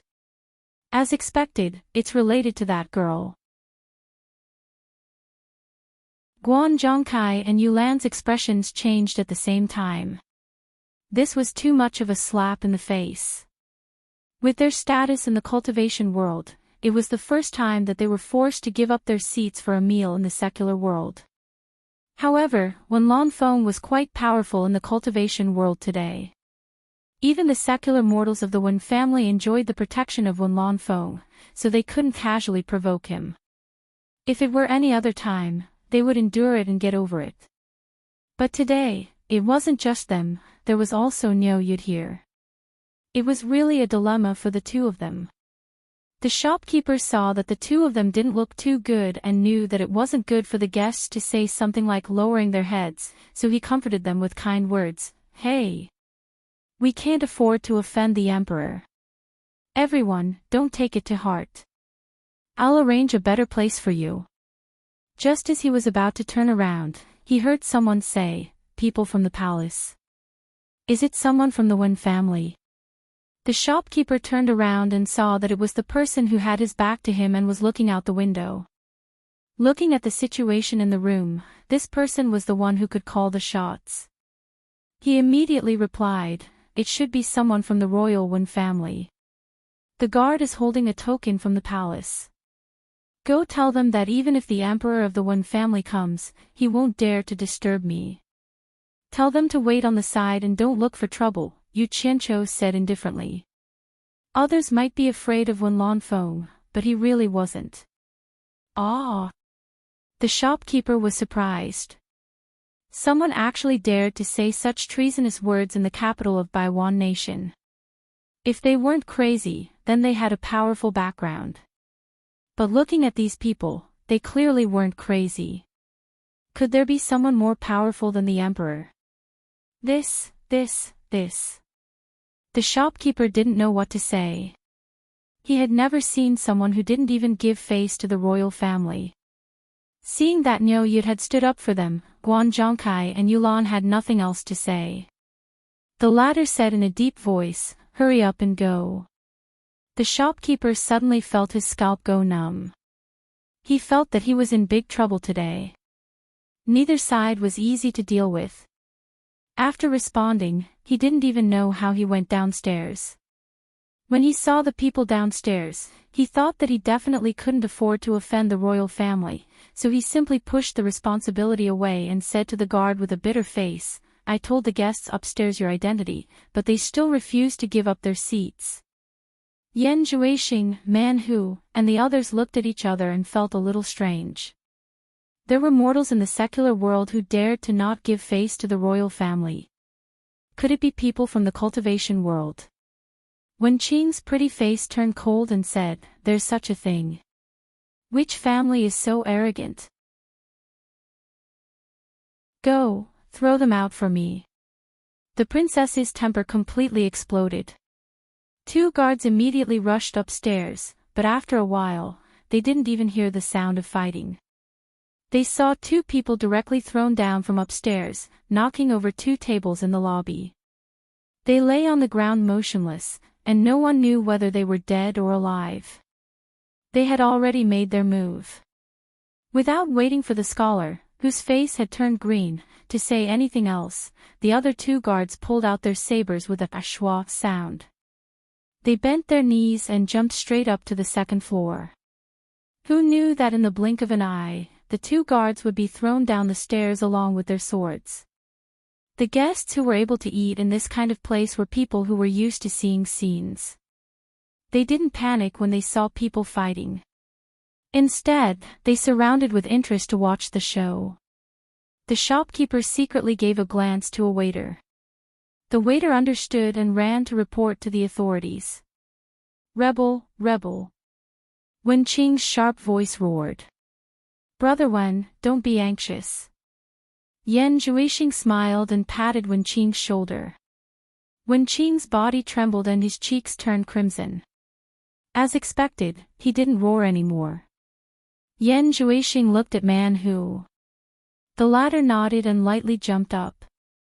As if he was taking a stroll in the courtyard, he landed on the 2nd floor and pushed open the door that had already thrown out the 4 guards. Man Hu's elegant movements immediately won the applause of the entire hall. It was obvious that he was much more skilled than the 4 guards. Many people praised good martial arts. Wen Qing's eyes were shining as he looked at Yan Zhuixing. He didn't expect Yan Zhuixing to have such an expert by his side. He was even better than the Imperial Guards. He didn't know where Yan Zhuixing came from. Everyone stared at the door upstairs. This time, they didn't see any movement like the previous 2 times. After waiting for a while, they saw Man Hu open the door and come out. He turned around and bowed to the inside. Then, he gently closed the door. TSK. The group of people who were watching the show suddenly felt bored. They thought they could see a big show. Who knew that it was a good-looking but useless pushover who actually went up and bowed to them? Yan Zhuixing and the others were surprised. Who exactly was upstairs? How could Man Hu be so respectful to them? The innkeeper's mouth opened. It seemed that the person inside wasn't simple. He could actually make the Imperial Guards bow to him. What was his background? Man Hu jumped down and shouted to the innkeeper, "Innkeeper, quickly serve the guests upstairs." Then, he walked to the side of the few people and said, "It's Guan Zhongkai and Yulan Du." The 3 juniors looked at each other in confusion. Old 7 frowned and said, "Isn't it Guan Zhongkai and Yulan Du? Does eldest senior brother need to give them face?" Wen Qing looked at them strangely. He didn't know who they were talking about. Man Hu shook his head and said, "If it was just the 2 of them, it wouldn't be a problem. The key is that Niu Yud is also inside." While they were talking, Yu Qianqiu, who was upstairs, looked at the 2 people walking down the street. The corner of his mouth twitched. What made him even more dumbfounded was that the 2 people actually barged into the Green Mansion restaurant.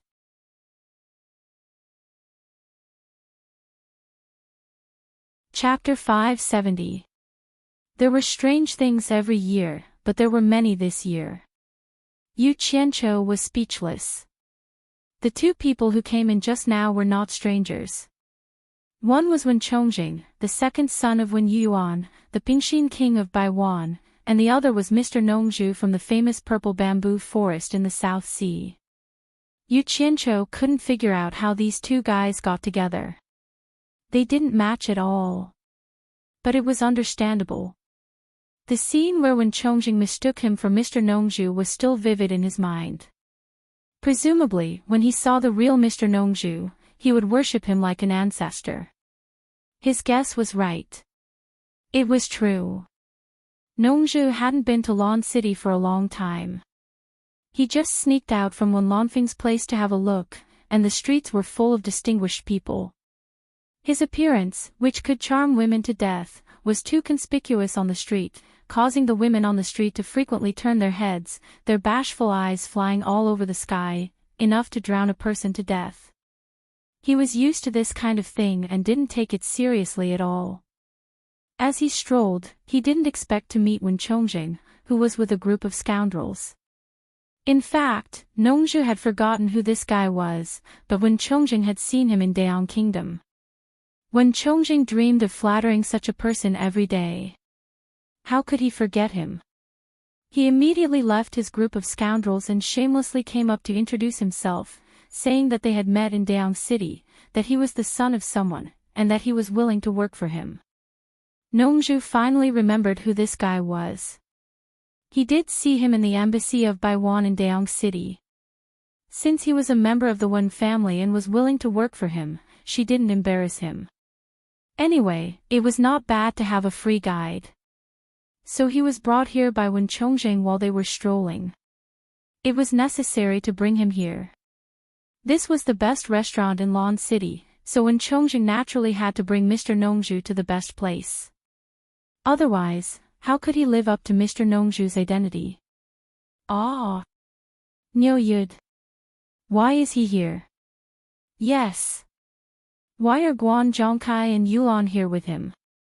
Yan Zhuixing, Old Seven, and the others were indeed a little surprised.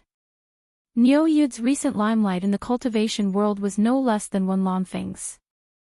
Who would have thought that they would meet here? I was on my way to the World Chamber of Commerce and passed by here.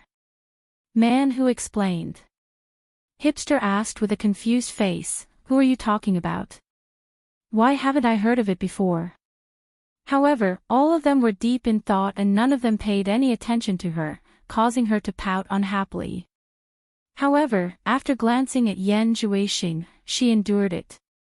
At this moment, two people came in through the door. One of them shouted, "Manager, hurry up and give me the best private room. If you're late, I'll make you pay." The few of them looked over and were stunned. Only Yan Zhuixing did not recognize any of them.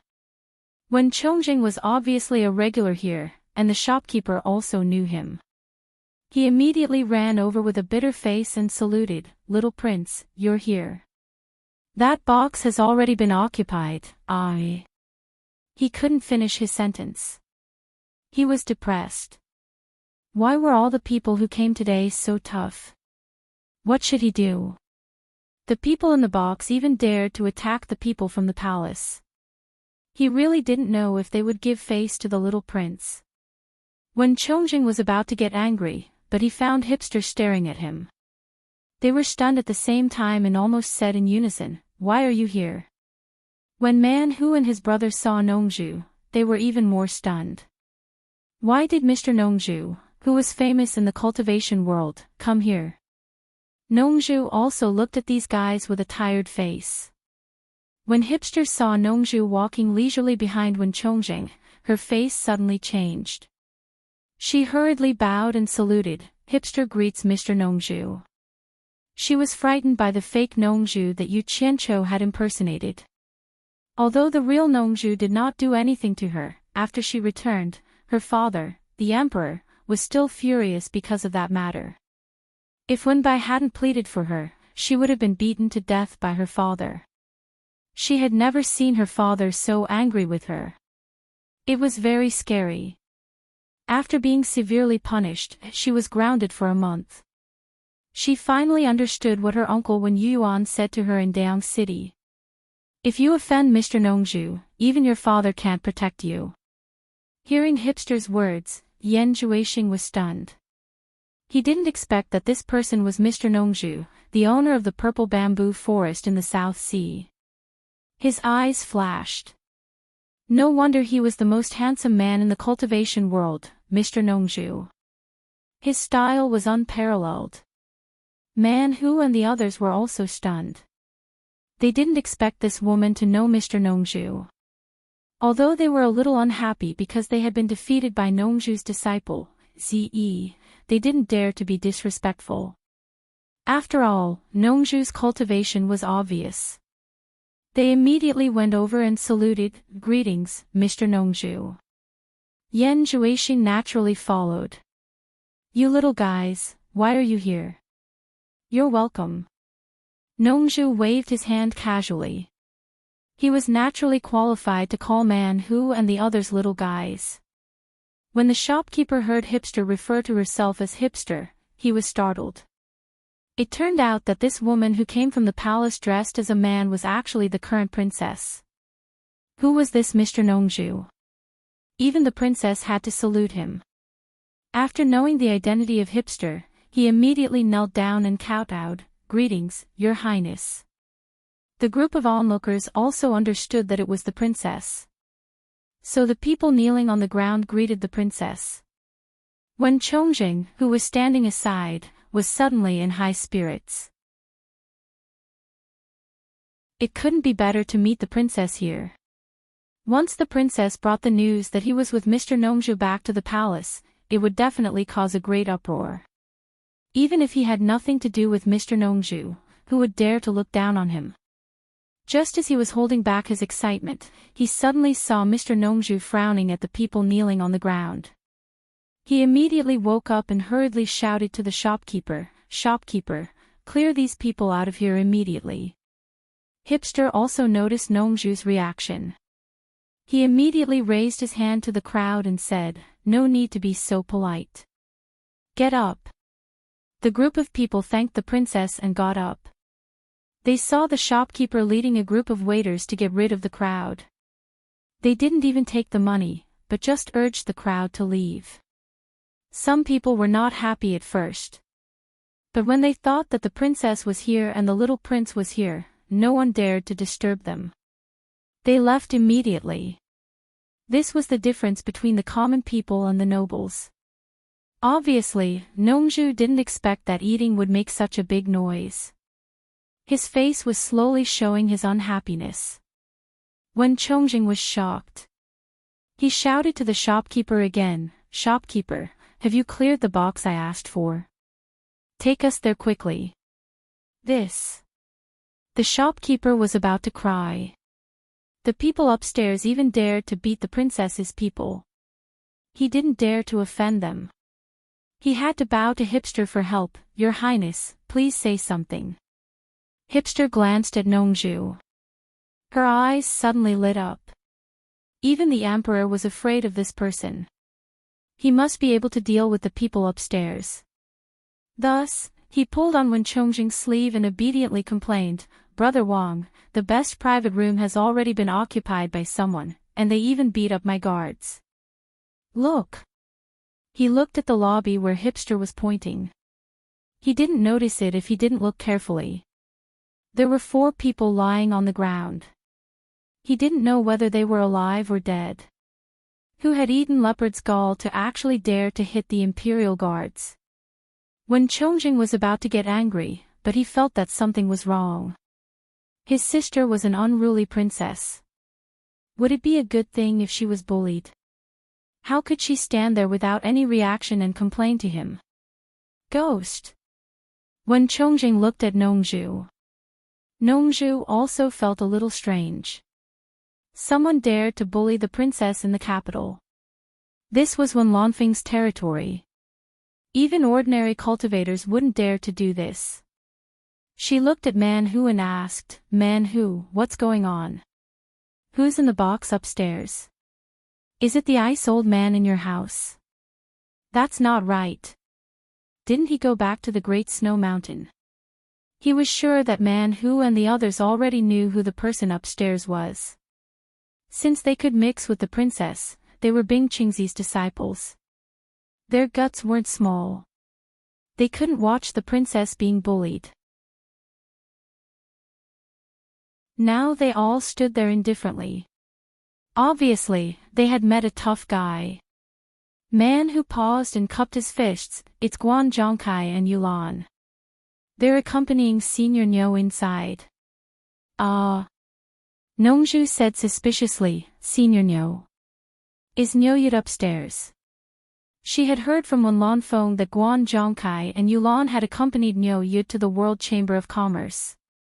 After all, this matter was now known by everyone in the cultivation world. Naturally, she guessed it was Nyo Yud. It's Senior Nyo Yud. Man who replied. Hipster, Wen Chongjing, and the shopkeeper had never heard of these names. They didn't know where these big shots came from. They were all confused. However, Nongju's eyes lit up. She wanted to meet this mysterious Nyo Yud to see who he was. He actually dared to make such a big move in the cultivation world. He was really bold. She didn't expect to meet him here. She turned to look at Wen Chongjing and found that although this guy liked to flatter, he was still a good person. Speaking of which, she had to thank this guy. Otherwise, she would have to go to the World Chamber of Commerce if she wanted to see the mysterious Nyo Yud again. She laughed and said, Nyo Yud is here. I'd like to go up and see. Sir, do you want me to go up with you?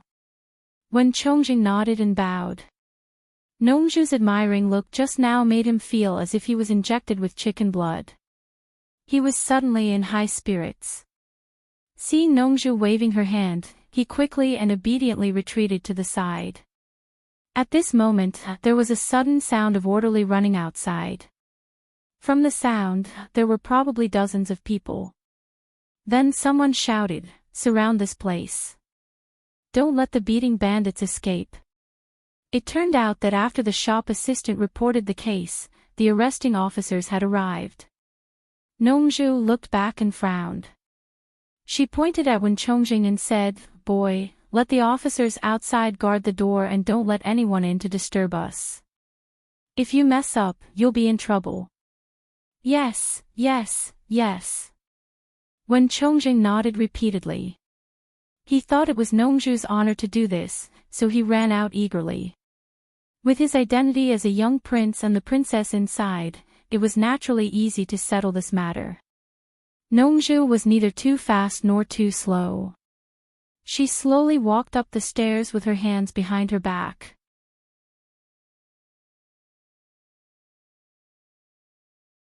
Chapter 571. Nongju from the South Sea Purple Bamboo Forest is here to pay a visit. Nongju stood in front of the door and introduced herself. She didn't care if the people inside agreed or not. She pushed the door open and went in. As soon as she went in, Guan Zhongkai and Yulan both bowed and said, "Nice to meet you, Mr. Nongju." Nongju waved her hand and her eyes fell on the back of the figure at the window. This figure was so familiar. And that arrogant posture, she had seen it more than once or twice. It was exactly the same as someone. Nongju's face gradually darkened and she said in a low voice, "Get out of here, both of you." Guan Zhongkai and Yulan looked at each other. They knew she was talking about them. The strange thing was that Nongju was polite just now.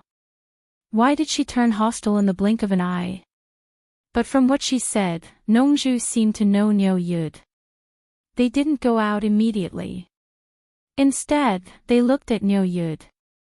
To them, Nyo Yud was much scarier than Nongju. Yu Qianqiu looked out of the window and couldn't help smiling bitterly. Was there a need to say it? Nongju obviously recognized him at a glance. It was not easy to hide one's identity in front of familiar people. "You go out first.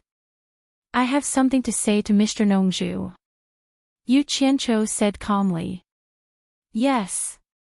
Guan Zhongkai and Yulan retreated respectfully, closing the door behind them. Nongju's face twitched. What was going on? Yin Baikong's disciple and Shengguan Taiping's disciple were so obedient to Yu Qianqiu. Nongju was speechless when she thought of the three enemies fighting in Daong Kingdom. This guy really knew how to torment people. After setting up a sound barrier in the room, Nongju sat in front of the table and said coldly, "I was wondering where Nyo Yud came from." "So it's you. Should I call you Nyo Yud or Yu Qianqiu?" In fact, he had long suspected that Nyo Yud was Yu Qianqiu. It was just that the rumor that Nyo Yud was a soul formation expert made him unconvinced. This time, in addition to the commotion that Nyoyud had caused in the gold-casting city branch, the eerie aura that threatened Sikongju made Nongju even more suspicious that he was Yu Qianqiu. Others might not know, but he had experienced it before. He was one of the few people who knew about Yu Qianqiu's netherworld ghost flame. Now that he saw Nyoyud in person, he had even less doubts. Who else could it be but that kid? But then again, if Nyoyud's deeds were not so similar to the Yu Qianqiu that Nongju knew, even if she saw Nyoyud, she would not be able to insist that he was Yu Qianqiu. After all, there were many people with similar figures in this world. Who dared to say that people with similar figures must be the same person? It was unreasonable. Yu Qianqiu looked around outside the window and closed it. He turned around and bowed. "Senior Nongju, long time no see, I missed you so much." As he spoke, he fiddled with the dishes on the table and filled the empty cup in front of Nongju with wine. "Come on, you missed me." Nongju sneered, "I'm afraid you can't wait for me to scram as far away as possible." Yu Qianqiu chuckled, not minding it. The two of them bickering would not hurt their relationship. He had to be thick-skinned to deal with this old fox, or else he would be the one to suffer.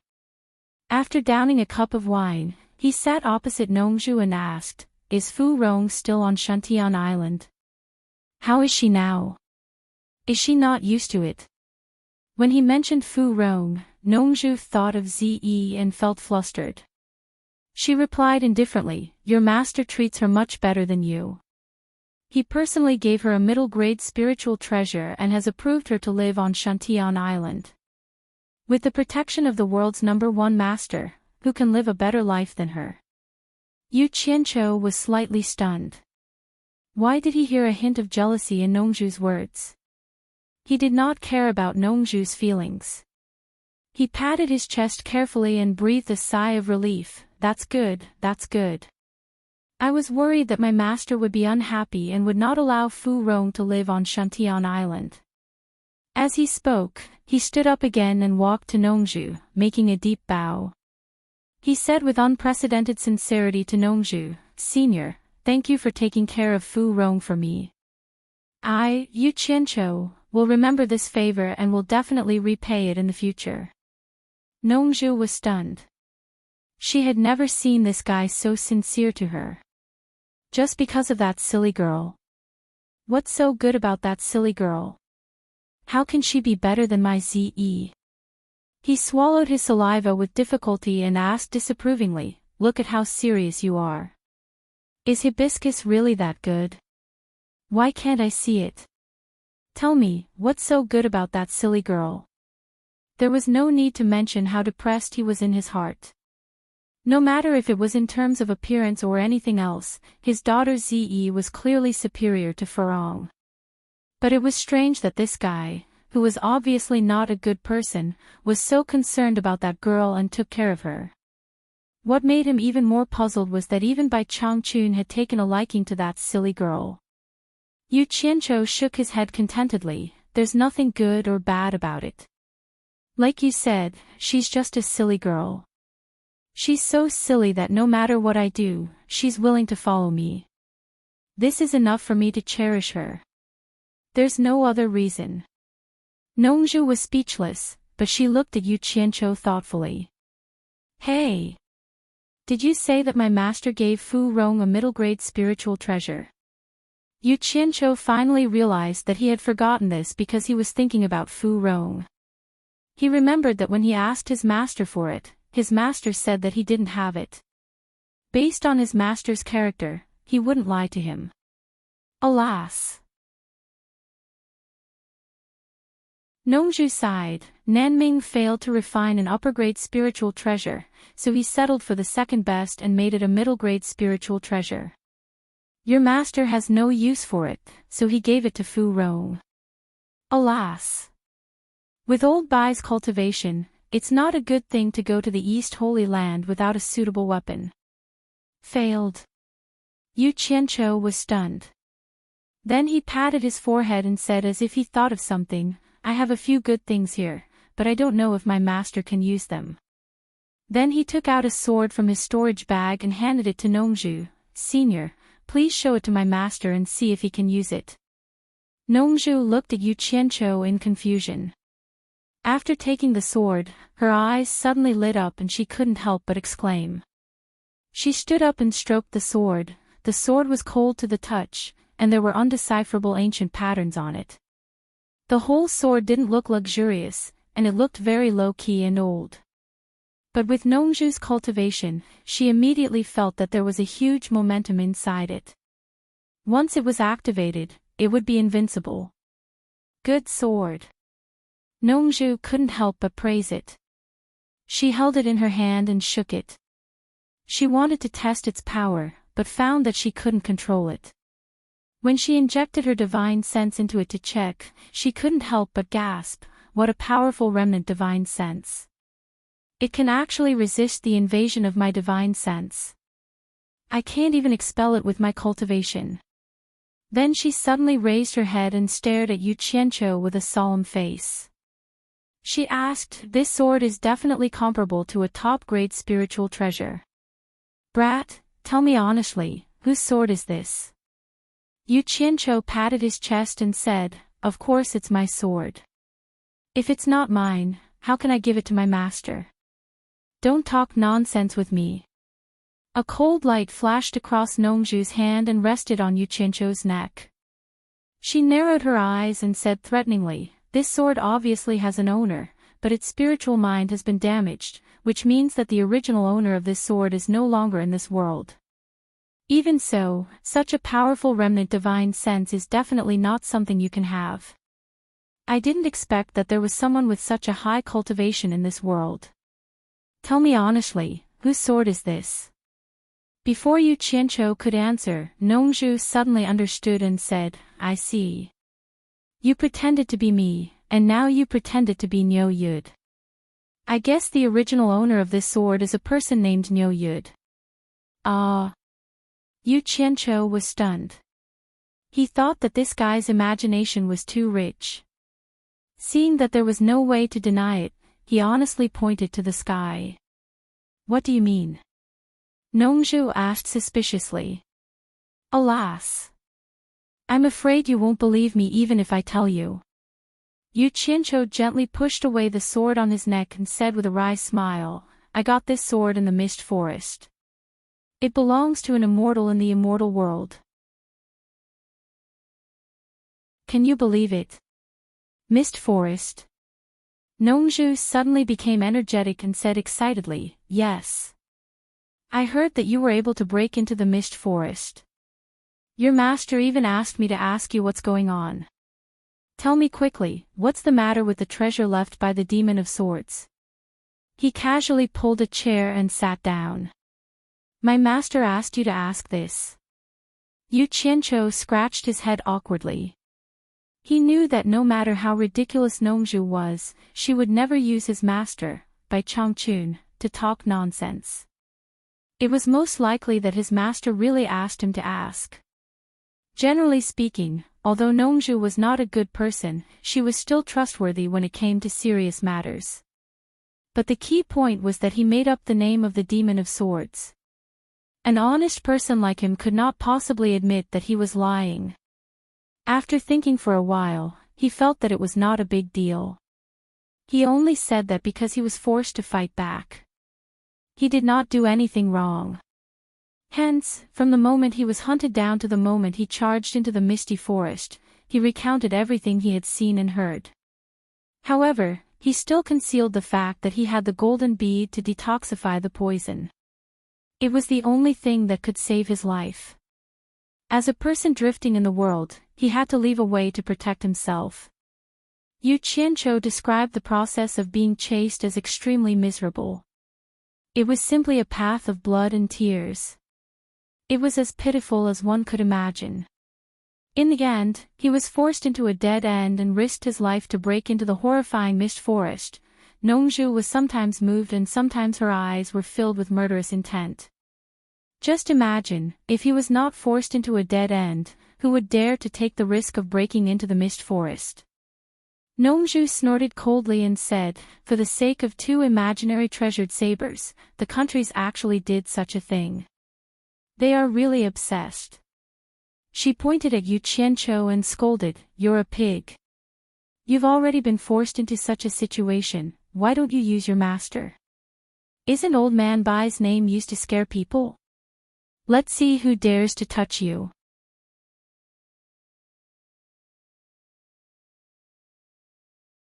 Chapter 572. Motherf asterisk Ker. You make it sound good. You know I'm Bai Changchun's disciple. When have I ever scared you? Yu Qianqiu cursed silently. But he said proudly, they're just a bunch of scums. There's no need to bring up my master. Nongju couldn't help looking at his arrogance. She thought to herself, like master, like disciple. Although this kid's character is not good, he is similar to Bai Changchun in some ways. No wonder old Bai accepted him as his disciple. When she heard Yu Qianqiu say that he killed more than 2,000 cultivators without even blinking, Nongju was even more shocked. Nongju secretly clicked her tongue. Old Bai was indeed cruel and merciless. Nongju was dumbfounded and shook her head in disbelief. The legendary Immortal Ascension stage is in the Mist Forest. Unbelievable. So the colorful fog is called the soul-transforming smoke. Even an immortal can't resist it. It's really vicious. By the way, why aren't you afraid of the soul-transforming smoke? Who knows? If you ask me, who should I ask? Yu Qianqiu picked up his chopsticks and ate happily. With food in his mouth, he stammered, I guess it has something to do with the skill I'm practicing. My master said that the skill I'm practicing is the most sacred skill between heaven and earth. It's just the soul-transforming smoke. The most sacred skill between heaven and earth. Nongju's face was full of envy. She carried the sword on her shoulder and said patiently, Yu Qianqiu, what's the name of your skill? Can you show me your incantation? You can ask my master. I can't make the decision. Yu Qianqiu smoothly mentioned by Changchun. Nongju was speechless. However, her eyes were fixed on the fine steel bracelet on Yu Qianqiu's left wrist. Yu Qianqiu threw the sword into his storage bag. His body flashed. Before he knew what was going on, he found that the bracelet on his wrist was gone. He immediately roared, Nongju, what are you doing? Give it back to me. Nongju turned a deaf ear to him. She took the bracelet and injected her divine sense into it to check it. Then she clicked her tongue and said, you are so lucky. There are treasures everywhere. Oh my God. A storage bracelet used by an immortal. This was probably the only one in the world. Good stuff, good stuff. By the way, what about the things inside? Where did you hide it? Take it out for me to see. Yu Qianqiu smashed the chopsticks in his hand on the table and snorted, show you? If you snatch it away, who am I going to ask for it? What are you talking about?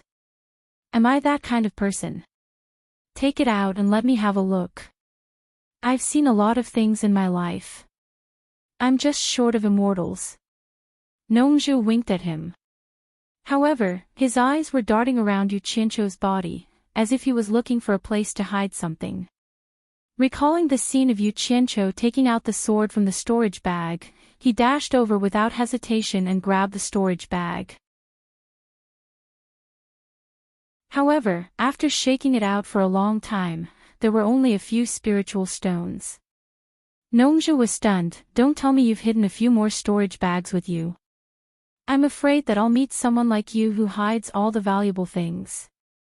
Yu Qianqiu stretched out his hand in disdain. Give me back the bracelet. Why are you so stingy? You've hidden a lot of treasures, but you don't need this. Give it to me to play with for a while. I'll give it back to you when the time comes. Nongju played with the bracelet fondly and put it on his wrist. He was quite satisfied with it. To be honest, he really liked it. Other than being an item from the immortal realm, it was really practical.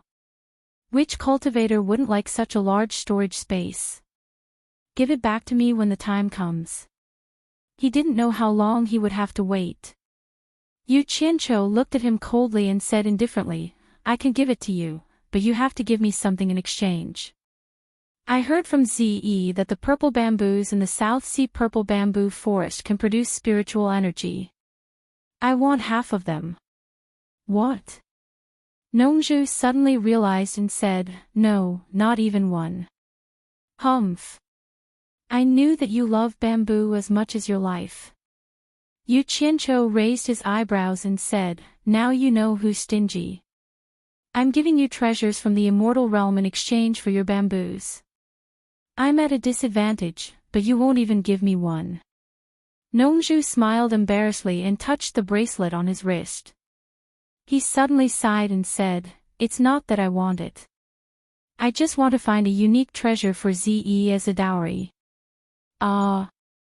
Yu Qianqiu looked at his lonely face and knew that he didn't seem to be lying. He opened his mouth and was stunned for a while. Then he asked curiously, as a dowry for Ze? Is Ze going to marry someone? Who is she going to marry? Which family does she belong to? How can she be liked by you, Mr. Nongzhu? Tell me and see if I know her or not.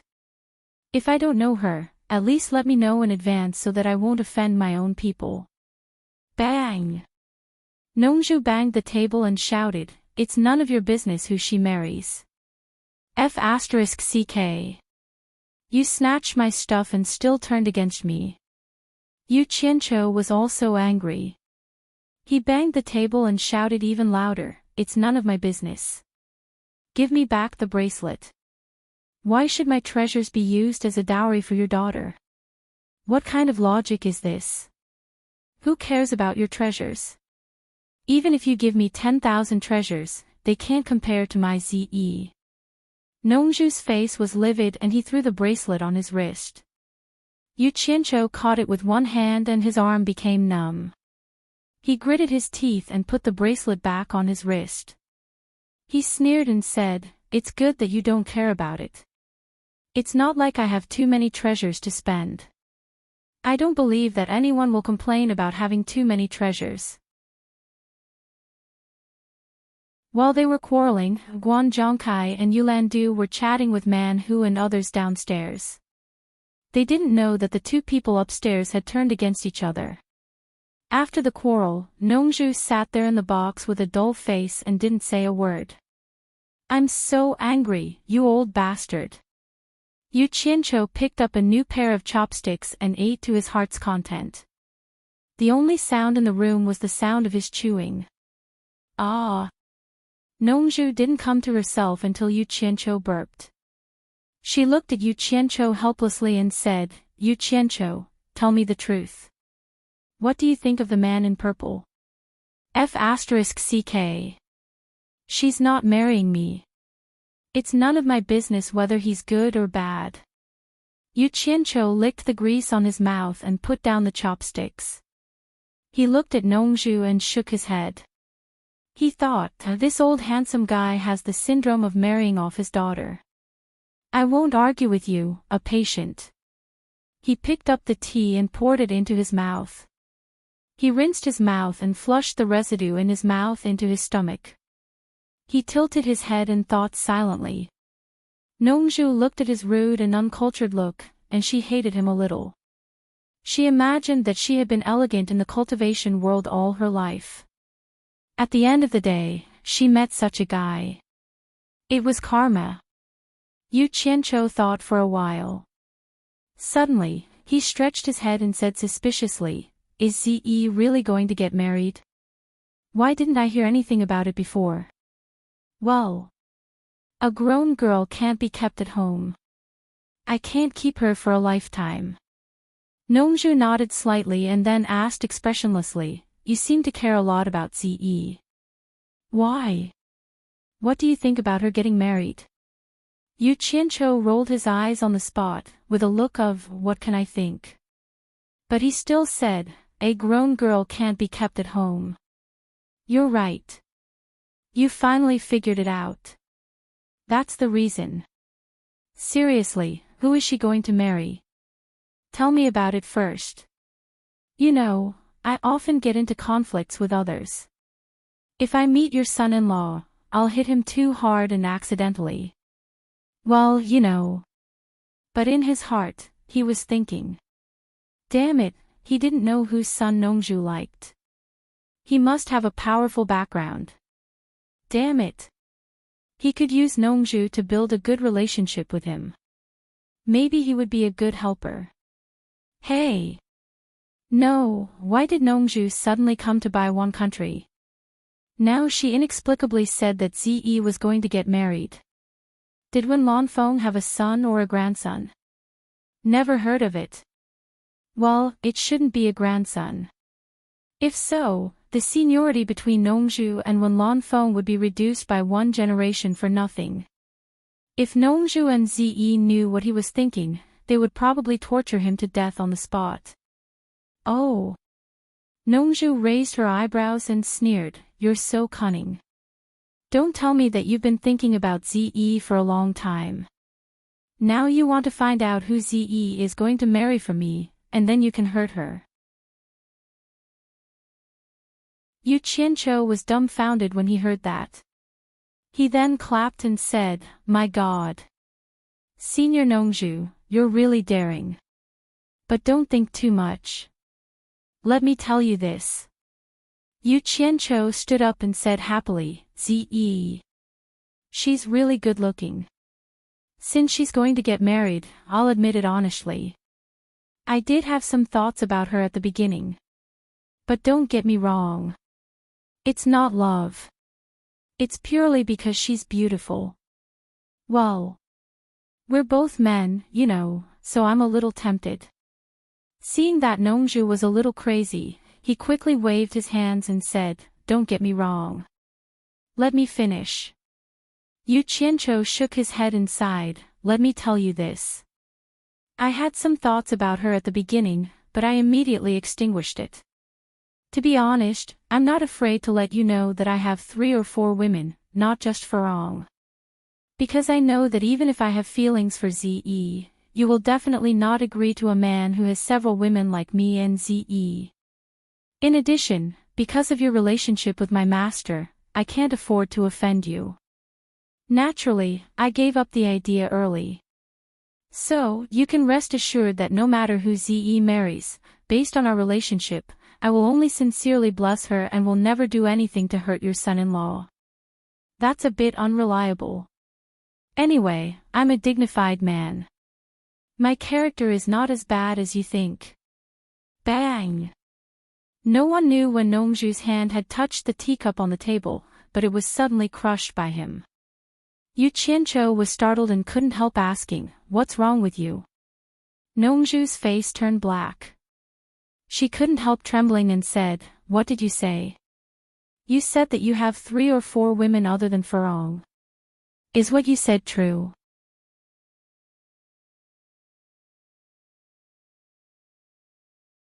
Chapter 573. Yu Qianqiu revealed an expression of, "You don't understand me," and solemnly replied, "Don't look down on me just because I do things in a flashy manner. There's nothing I can do about it. I'm actually a very low-key person. Women belong to me. I am sincere to each of them. I don't need to show them off just to prove that I am a man. I only told you this because you asked me. Otherwise, I would have kept my mouth shut." ****, you're speaking in such a dignified way. Nongju said word by word with hatred, "You're shameless." "You mean me?" Yu Qianqiu pointed at his own nose, a look of confusion on his face. He didn't know what kind of medicine this fellow had eaten to fall out with him just like that. He retorted angrily, "No matter how shameless I am, I didn't do that kind of thing."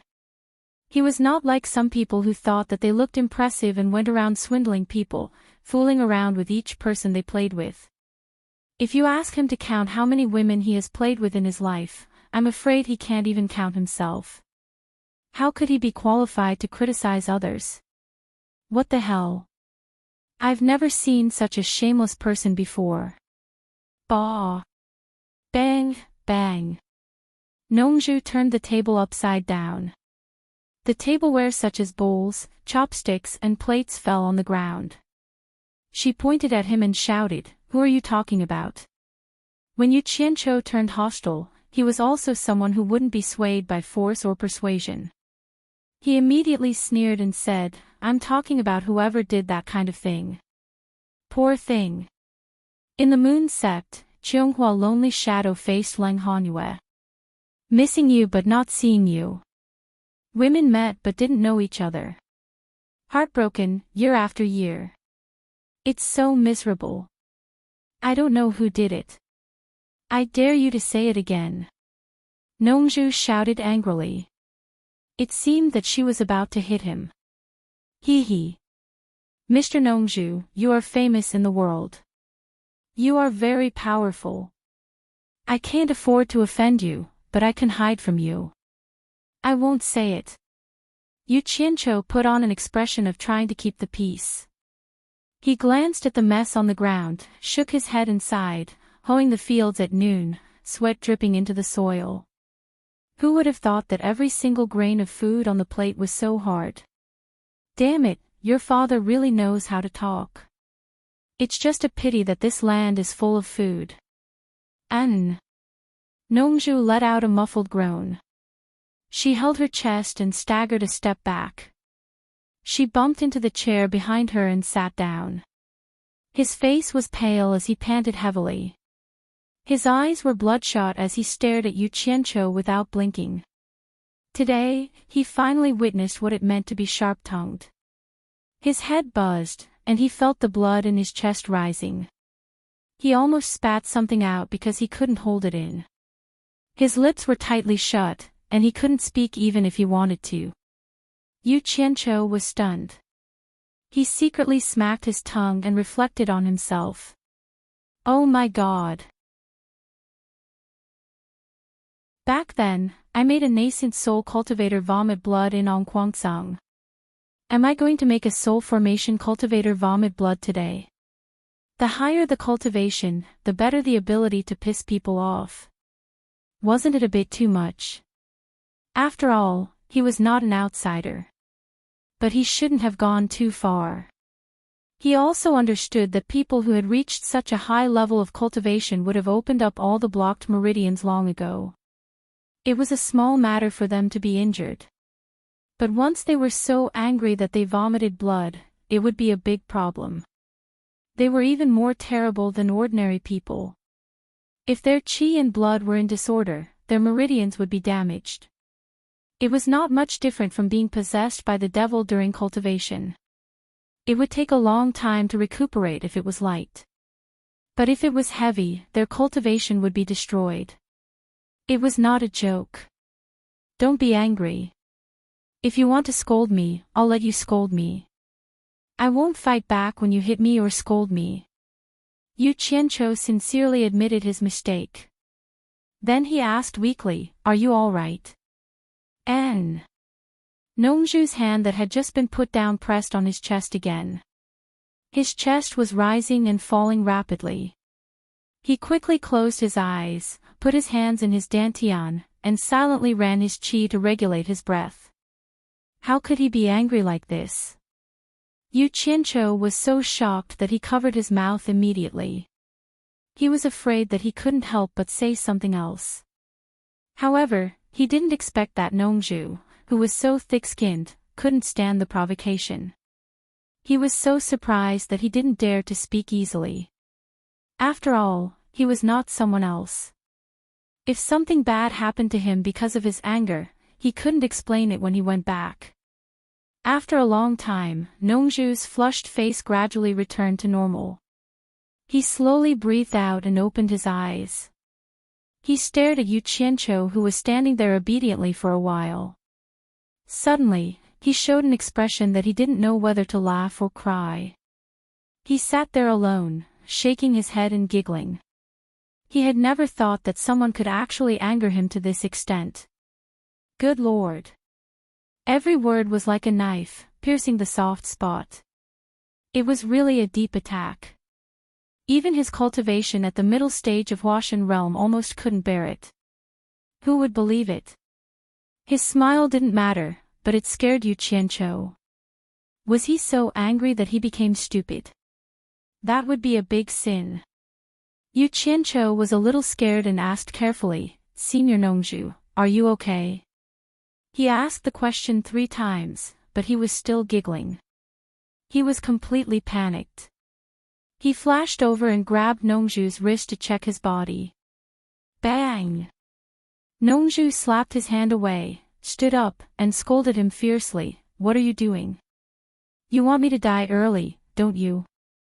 Let me tell you, it's impossible for me to die. Even if you die, I will still be alive and kicking. Damn, I'm so angry. Yes, I was wrong. Yu Qianqiu nodded and bowed, patted his chest and said, Damn, I was scared to death. When he was too angry, he became much calmer and didn't think so impulsively. Nongzhu regained his calmness. Looking at him with a lingering fear, a trace of warmth flashed through his eyes, and then he became indifferent again. He said, It's rare. You didn't want me to die early. What are you talking about? I'm so honest. I burn incense and pray for you whenever I have the time, and I wish for nothing more than for you to live a long and healthy life. Yu Qianqiu said these kind words in a heartwarming manner. He was truly afraid that this paper-thin guy would do something bad again. Now he found that Nongzhu's mental age was really different from his actual age. Wasn't he being childish? Stop. Nongzhu was angry and funny at the same time. She said, You are so busy, and you still have time to burn incense and pray for me. What were you doing just now? Yu Qianqiu wanted to defend himself, but he was worried that Nongzhu would be irritated again. So he swallowed his words and corrected himself. He said, Yes. I deeply recognize my mistake, and I will change. I'm sure you will be satisfied. Is it really karma? Ha! This is fate. Nongzhu shook her head helplessly. Glancing at the mess on the ground, she relaxed and stared at Yu Qianqiu. She sighed and said, Don't talk nonsense anymore. I have something to tell you. You can tell Z when you find the right opportunity. I believe you can seize this opportunity. Yu Qianqiu showed a puzzled face and asked, What is it that you can't tell Z directly? Why do you want me to tell her? Is it about the relationship between you two, father and daughter? Nongzhu shook her head sadly and said, It doesn't matter whether Z recognizes me as her father or not, because I didn't really fulfill my responsibility as a father. I'm really ashamed of her. You can tell her that her father's name is Xiaoyao, and I, Nongzhu, am just her teacher. What I want you to tell her is the past of her father, Xiaoyao, and her mother, Chonghua Fairy. She has the right to know this. I can't hide it from her forever. Yu Qianqiu's eyes lit up. It was interesting to gossip about a handsome man and a beautiful woman. However, seeing Nongzhu's unprecedentedly lonely expression, he had to restrain himself so as not to irritate her again. He nodded and said, I will try my best to live up to your trust. It was a beautiful day. We met in the green mountains and clear waters, and we fell in love at first sight. Everything seemed so beautiful, and I really fell in love with her. However, such a beautiful beginning couldn't end well, which was beyond my expectation. Nongzhu's handsome face was full of confusion about the past. He traveled across time and space and slowly told the story of the past that had been covered in dust. Some things are destined, and you can't avoid it even if you want to. It turned out that Nongzhu really fell in love with Chonghua Fairy at first sight. He didn't just play with her like other women, but really wanted to be with her forever. Therefore, he planted the crystallization of their love in Chonghua Fairy's body. Otherwise, with his cultivation, how could Chunghua Fairy get pregnant so easily? In fact, from the beginning, Nongzhu knew that Chunghua Fairy was a cultivator and thought she was an individual cultivator. However, with the latter's cultivation, she couldn't tell that Nongzhu was also a cultivator. Since Chunghua Fairy didn't mention her identity as a cultivator, Nongzhu didn't tell her either. At that time, Nongzhu was blinded by blind love. He only hoped that they could be equal and didn't want to compete with each other. Therefore, he didn't tell her that he was a master in the Huashan realm. He didn't want to scare Chunghua Fairy more or less. After going through the long life of mortals, he was used to seeing too much deception and was somewhat tired of it. He just wanted the love between them to be purer and less distracting. He thought that maybe Chunghua Fairy also thought the same, so she didn't tell him that she was a cultivator. He thought that with their relationship, it would be a great surprise when they told each other the truth. Because the love between the two of them would not be limited by their lifespans and be too short. Just think about it, how could they not be pleasantly surprised? Nongzhu had already thought about it. Once they knew each other's cultivator identity, he would take Chunghua Fairy back to the South Sea Purple Bamboo Forest and live a carefree life. After Zi was born, Nongzhu was overjoyed. But at this time, Chunghua Fairy suddenly told Nongzhu that she was a cultivator. She was a disciple of the Moon Clan. Nongzhu didn't care about her identity. With her cultivation, she could take away a disciple from the Moon Clan and no one would dare to stop her. But what Chunghua Fairy wanted to say was that apart from being a disciple of the Moon Clan, she was also the successor of the next leader of the Moon Clan.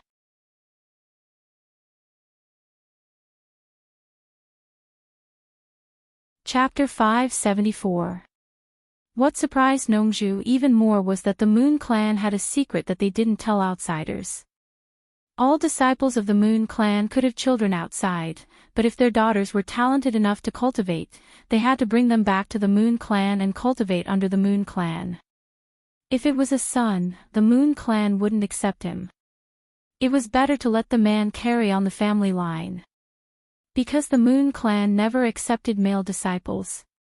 Chunghua Fairy felt guilty and told Nongzhu that she was going to bring her daughter back to the Moon Clan to cultivate. She asked Nongzhu to find another wife. As for her, she was going to continue the Moon Clan sooner or later.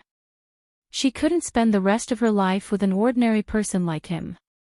One could imagine how angry Nongzhu was at that time.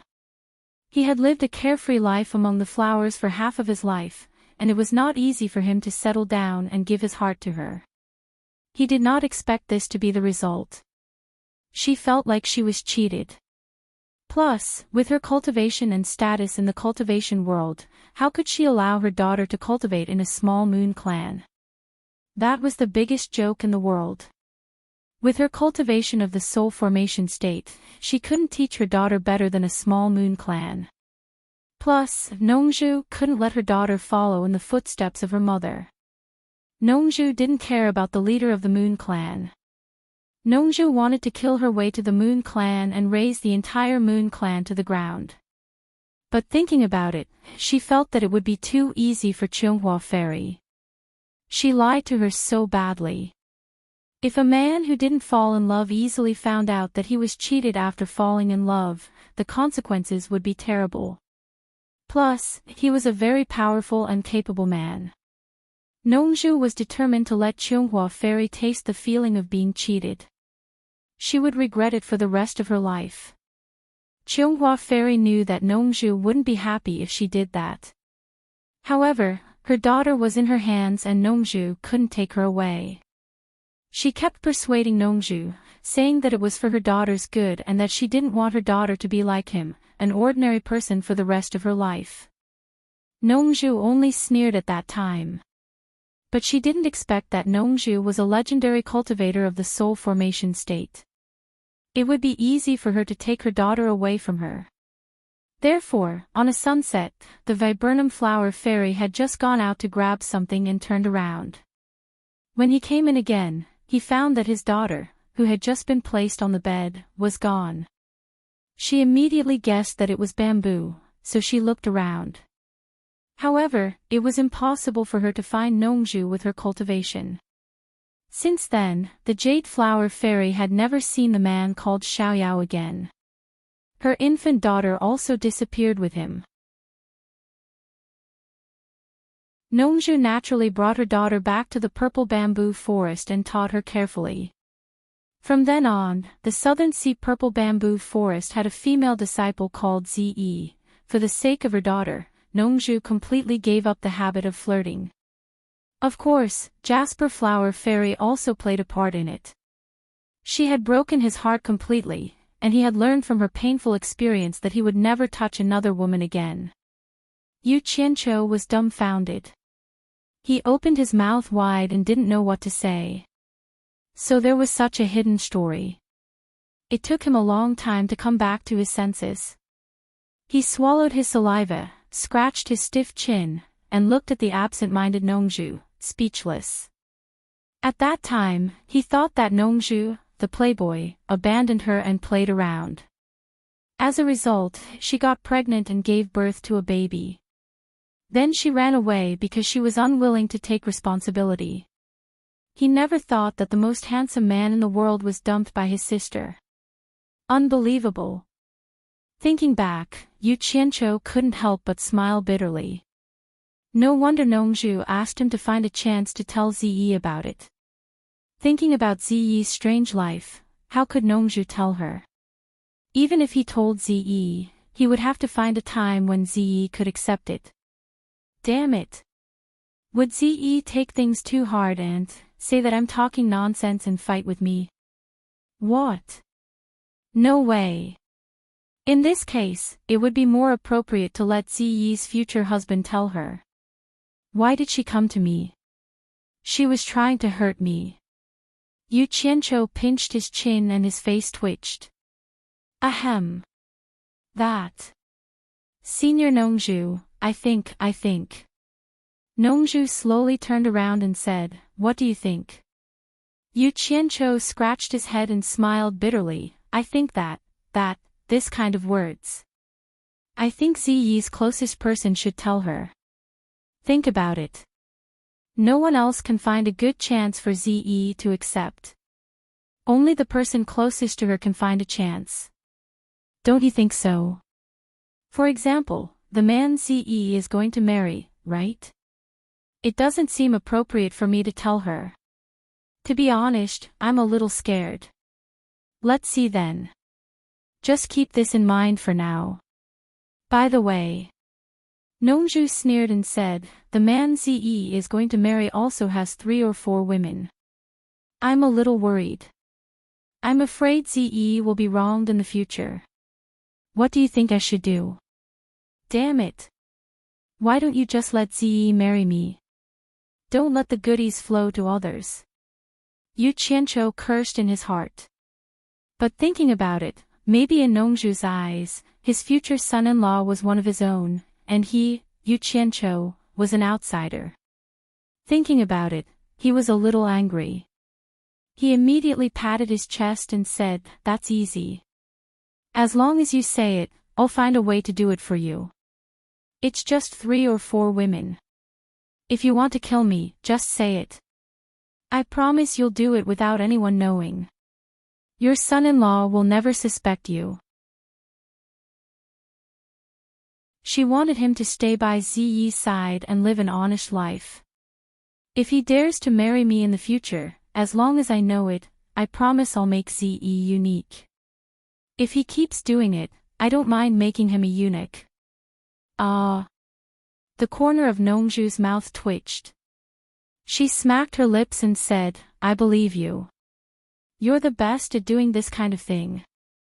It won't be a problem for you. Her words made Yu Qianqiu a little unhappy. What did she mean by, I'm the best at doing this kind of thing? He curled his lips and said, Senior Nongju, I never do this kind of thing. Only when you say it, I'll do my best.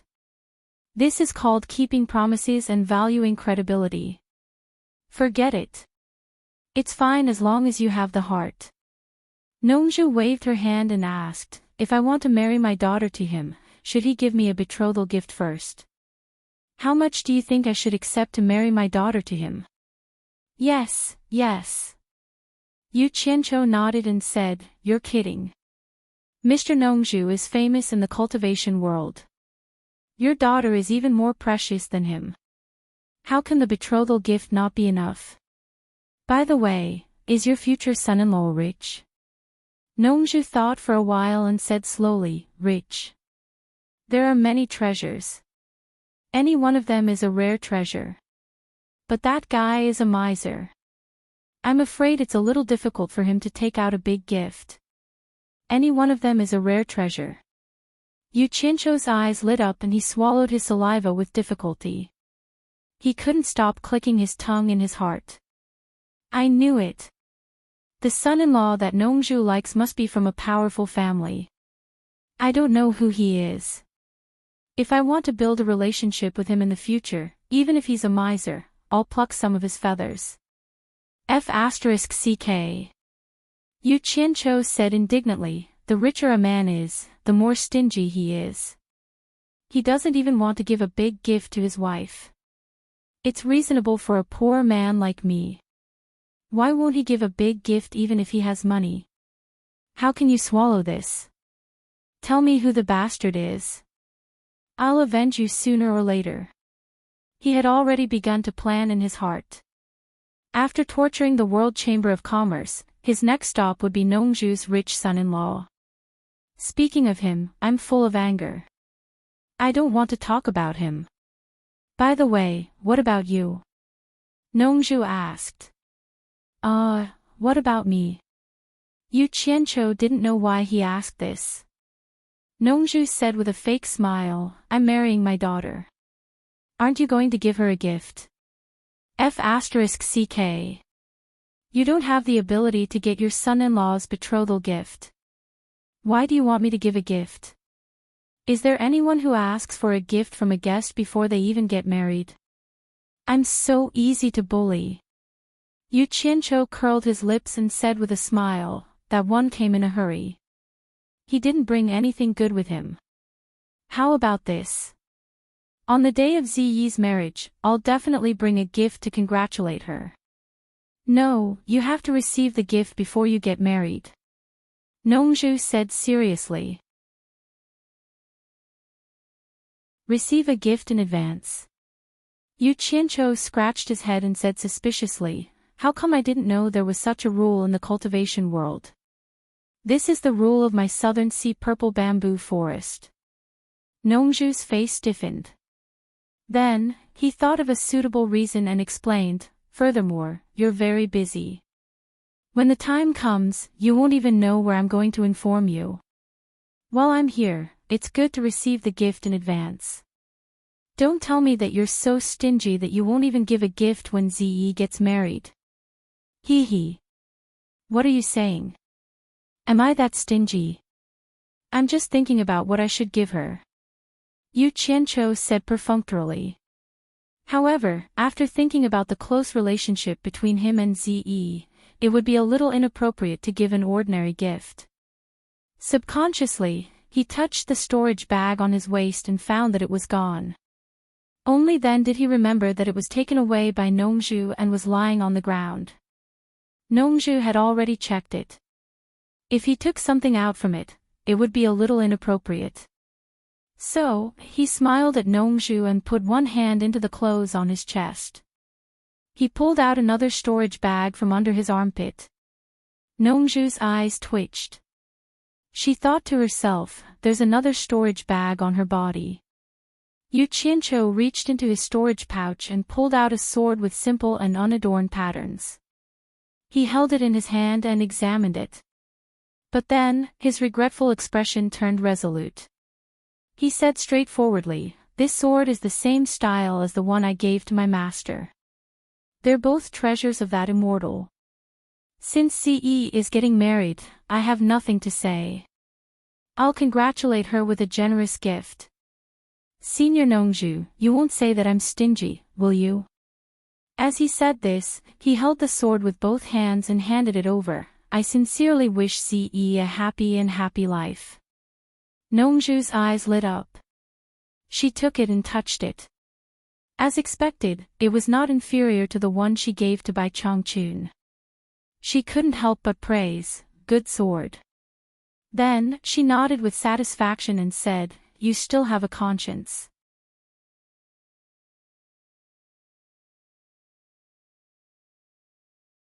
Chapter 575. Hee hee. The gift is too small. As long as you are satisfied. Yu Qianqiu laughed happily. He didn't realize that he had sold himself. Nongzhu sheathed her sword and inexplicably felt relieved. It was as if the courage that had been on her shoulders had finally been removed. She looked at Yu Qianqiu again and thought of the day when Ziyi bullied him on Shantian Island.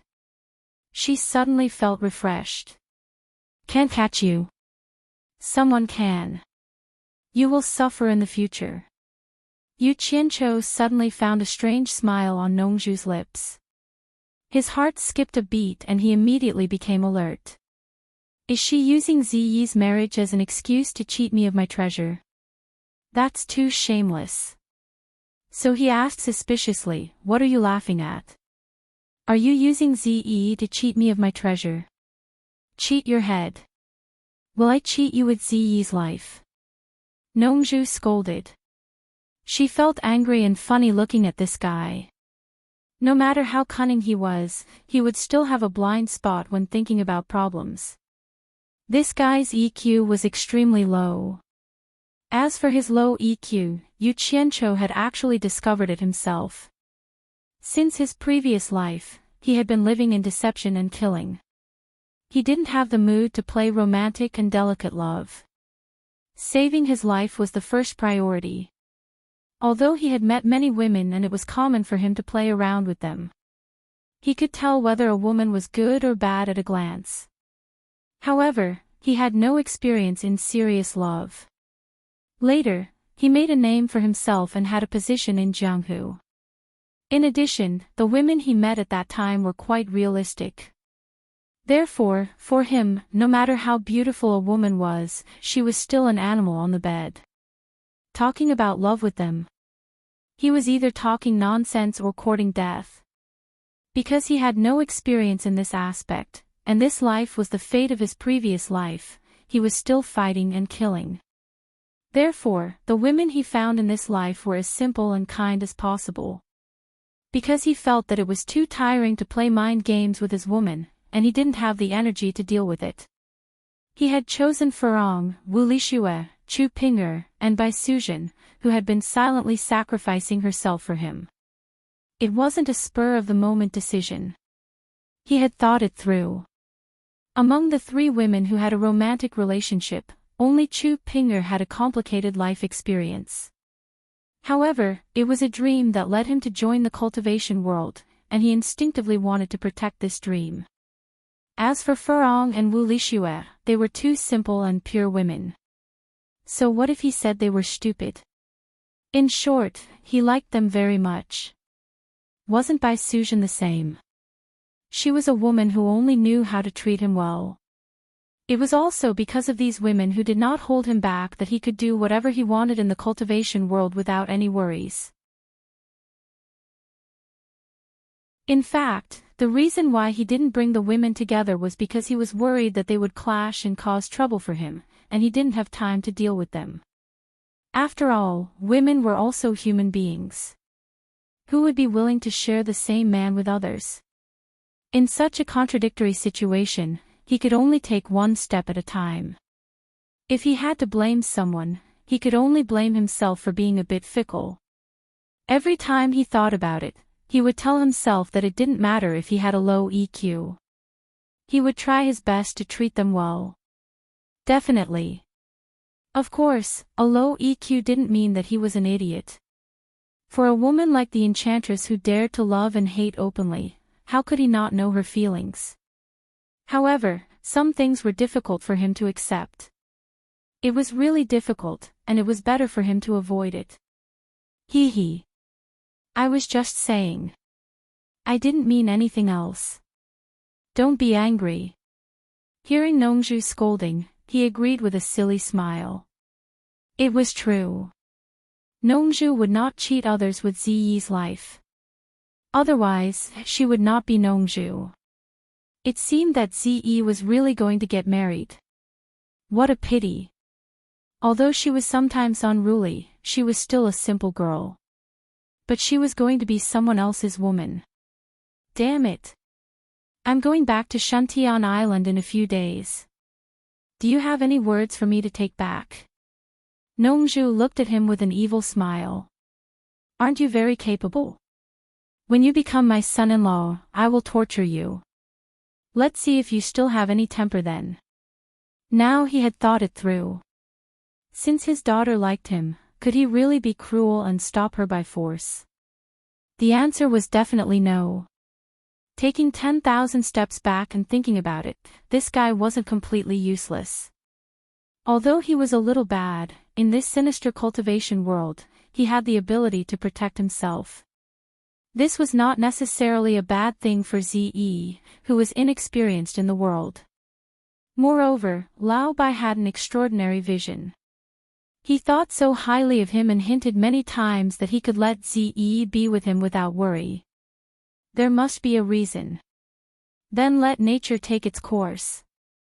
In fact, what moved Nongju the most was Yu Qianqiu's care for Furong. He had always wanted to find a man for his daughter. He was the type who could take good care of his daughter. But who told him to act too late, and another woman had already beat him to it? But who could see that this bad guy had such a disgusting side? Could he blame himself for making a mistake? Yu Qianqiu scratched his head embarrassedly. He smiled and said that. Senior, please help me tell Furong to stay in Shantian Island. I'm fine outside. And my master, please send my regards to him. Ha! That's all. Nongju reminded, don't you have any words for Ziyi? She sounded a little unhappy. Yes, yes, yes. Yu Qianqiu quickly nodded and said, help me congratulate Ziyi. On the day she gets married, I will definitely prepare a big gift for her. That's more like it. Nongju suddenly sighed, remember to treat Ziyi well in the future. I don't need you to remind me. Based on our relationship, I will definitely treat her well. Yu Qianqiu patted his chest and promised, don't worry. Ziyi's business is my business. Tell her, no matter who she marries, if she encounters any trouble in the future, just let me know. I don't dare to promise anything else, but murder and arson. No, I mean I won't hesitate to go through water and tread on fire. Idiot. Nongju scolded, not knowing whether to laugh or cry. She pointed at him and said, I heard that you, Yu Qianqiu, are very talented. I really wonder if you plagiarized those things from somewhere. They don't match up at all. Yu Qianqiu didn't care. They were plagiarized things anyway. Nongju asked again, tell me honestly. You became Nyo Yud and created that restriction-breaking pill. What are you trying to do? Hey! You know I have a lot of women and expenses. If I don't make some money, how can I support my family? Yu Qianqiu shook his head helplessly. Nongju's mouth twitched. Listening to him, it seemed that her daughter would not be short of money in the future. This was a good thing. She paused and said, you have your eyes on the world commerce. Isn't it said that the world commerce is the richest? Yu Qianqiu said weakly. Humph. Be careful. Yin Baikong's money isn't that easy to get. Don't let your women become widows before you can get your money. Nongju's words were sarcastic, but there was a rare sense of concern. The difference in treatment between a family and a non-family was huge. Yu Qianqiu laughed and said, whether or not he can get the money is another matter. But if he wants to kill me, I'm afraid that Yin Baikong is still lacking. Nongju glanced at him. She still had some confidence in his ability to escape.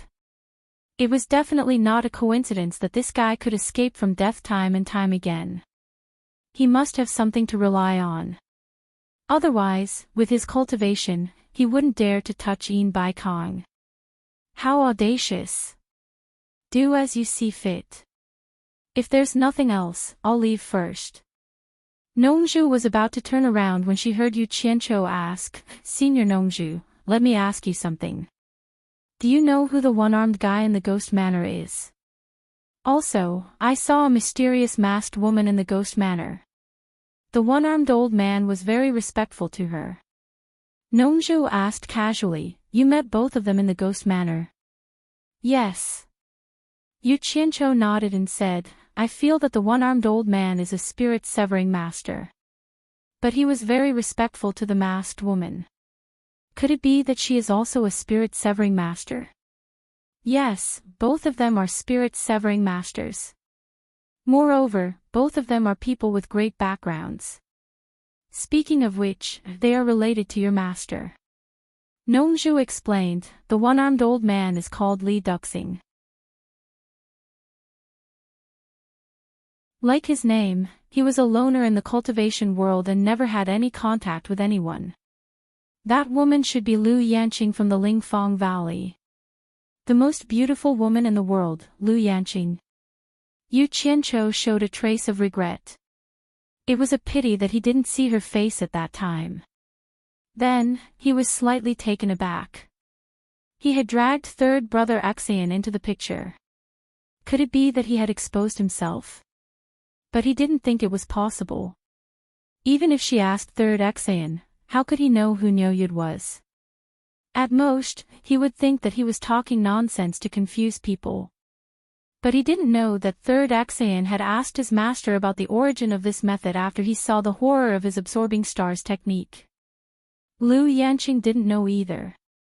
But when she saw Nyoyud fight in the ghost manor, she guessed that he was Yu Qianqiu. Nongzhu saw that he was tempted by her beauty and snorted, What? Are you interested in Lu Yanqing? No, no. I just want to see what the most beautiful woman in the world looks like. Don't get the wrong idea. Yu Qianqiu waved his hands awkwardly and quickly changed the topic. Lu Yanqing, I know you had a conflict with my master. What's the relationship between Li Duxing and my master? 500 years ago, Li Duxing was also a proud man with extraordinary aptitude. At that time, he had just broken through from the middle stage of spirit severing to the last stage of spirit severing. But he didn't know how proud he was. Instead, he went to challenge your master directly, bypassing the other 9 of the top 10 masters.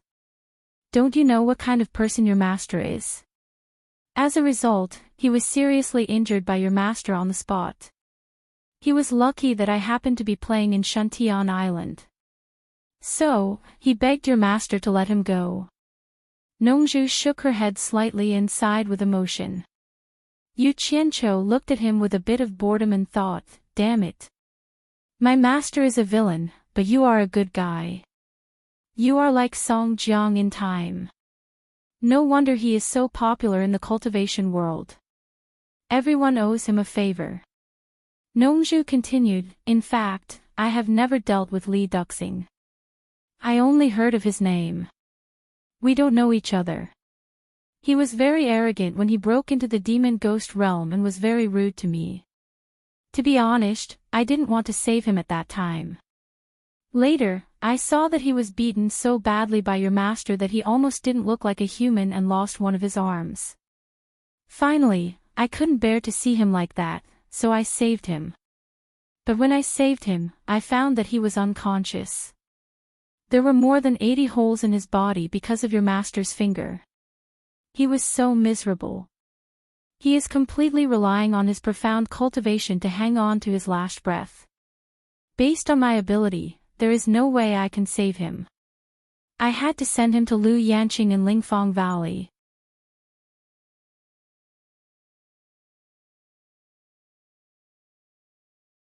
Chapter 576. Yu Qianqiu asked in surprise, he's already injured like that, but Lu Yanqing still saved him. Nongzhu shook her head and said, I don't know. I didn't know that Li Duxing was still alive until I heard that he appeared in Ghost Village. He should have been saved by Lu Yanqing. With an injury like that, I reckon that other than Liu Yanqing's wonderful hands, no one else would be able to save him. But I heard that his cultivation dropped from the last stage of Huashan realm to the early stage of Huashan realm. I don't know if his cultivation has improved after all these years. Tut tut. In this case, that one-armed old fart owes you a life-saving grace. Yu Qianqiu said with a chuckle. He was still in a coma and didn't know that I saved him. What's more, I didn't contact him and I don't want him to owe me anything. When I handed him over to Liu Yanqing, I told Liu Yanqing not to tell him that I saved him. I think Li Duxing doesn't know about it. Nongzhu said lightly. Oh. Yu Qianqiu made a long "oh" sound, which seemed to say, I didn't know that you are so noble and unquestionable. You did a good deed without leaving your name. Nongzhu ignored his sarcastic tone and reminded him, so many years have passed. I don't know what Li Duxing thinks about what happened that year.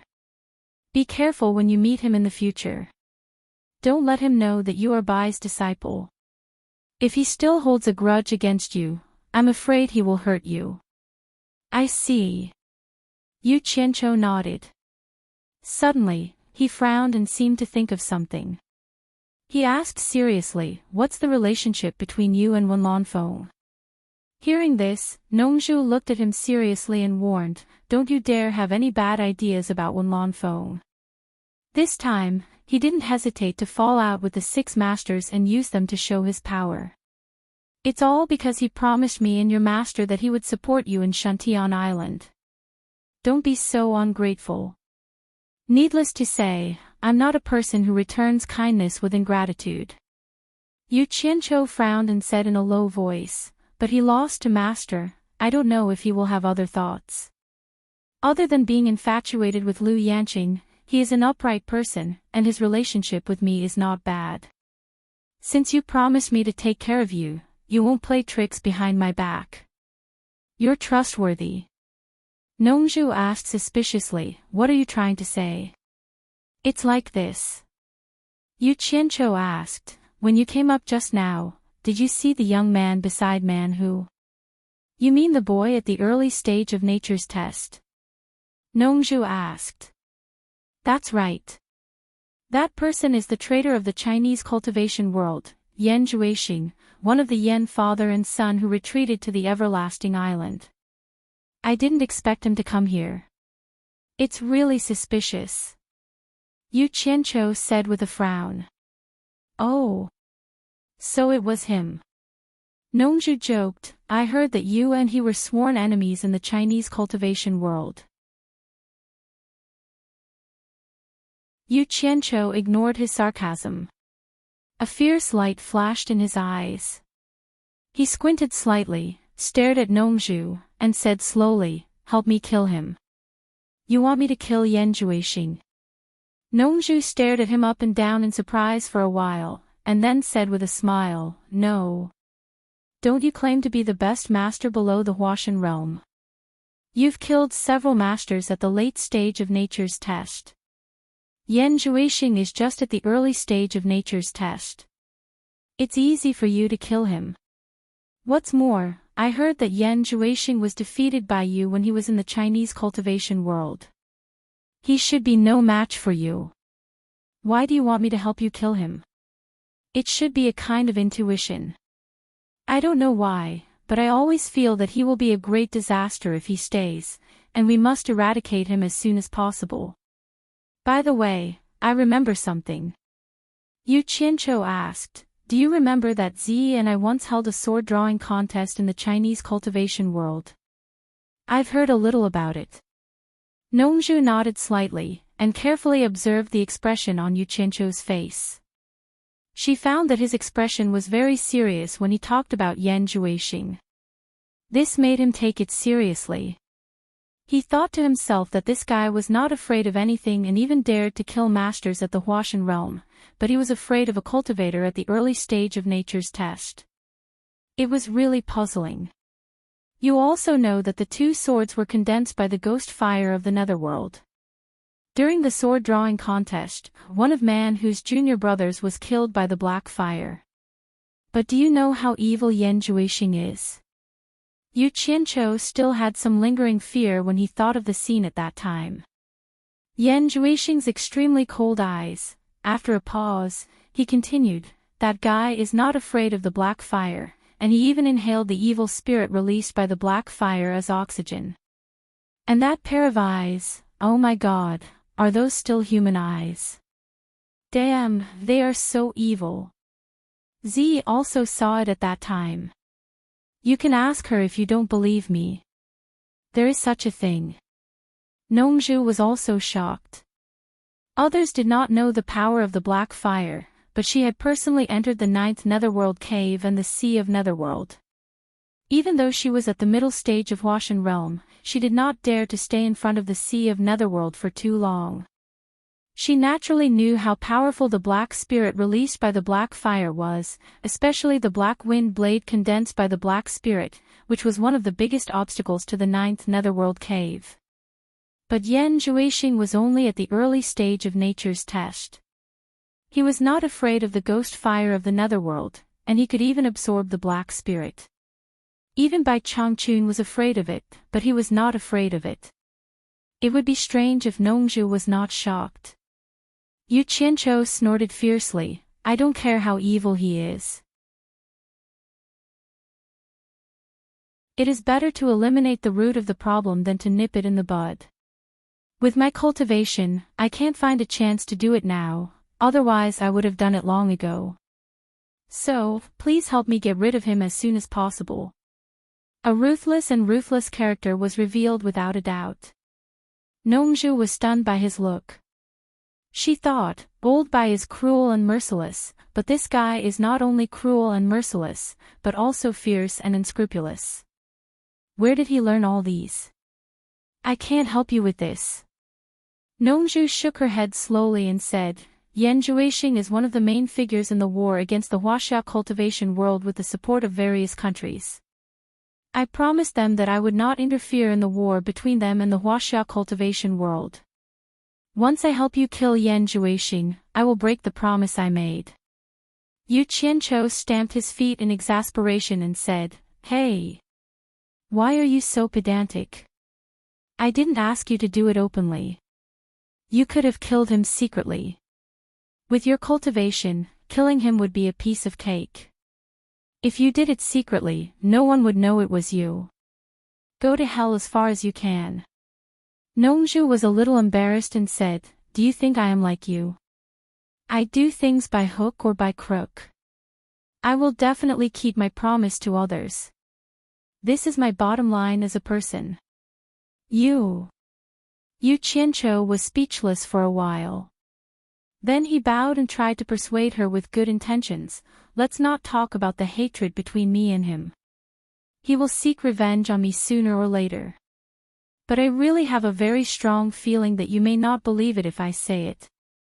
When I saw him in the saber drawing contest, I had a very strong premonition that this guy will become a scourge of the Huaxia cultivation world sooner or later. Just think of it as getting rid of the scourge of the Huaxia cultivation world. He had a premonition that Yan Juixing would become a scourge of the Huaxia cultivation world, and Yan Juixing had a premonition that he would meet him in by one country. I don't know whether these two guys are telling the truth or not. Anyway, it is a little mysterious. Nongzhu snorted and smiled, this guy is fooling me again.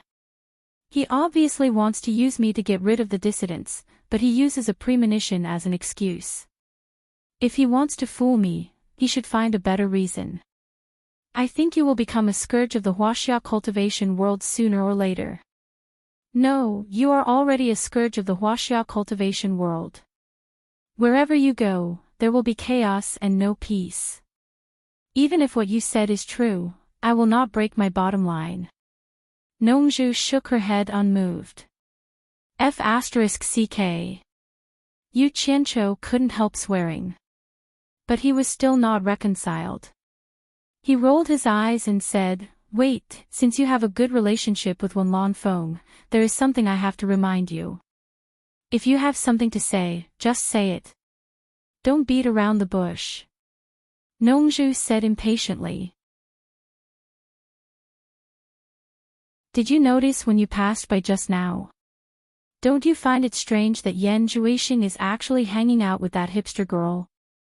Yu Qianqiu reminded him with good intentions. Nongzhu looked at him vigilantly, but after thinking for a while, she also felt something was wrong. Although Hipster was a member of the royal family, she was a mortal and had nothing to do with cultivators. At most, she knew a little martial arts. But Yan Juixing, Man Hu, and the other 4 masters at the end of the nature's test were together with her. Could they be friends? Seeing that he was thinking, Yu Qianqiu did not forget to add fuel to the fire. You may not know Yan Juixing, but he and I are enemies. I know him very well. As the saying goes, the person who knows you best is your enemy. We have a deep understanding of each other.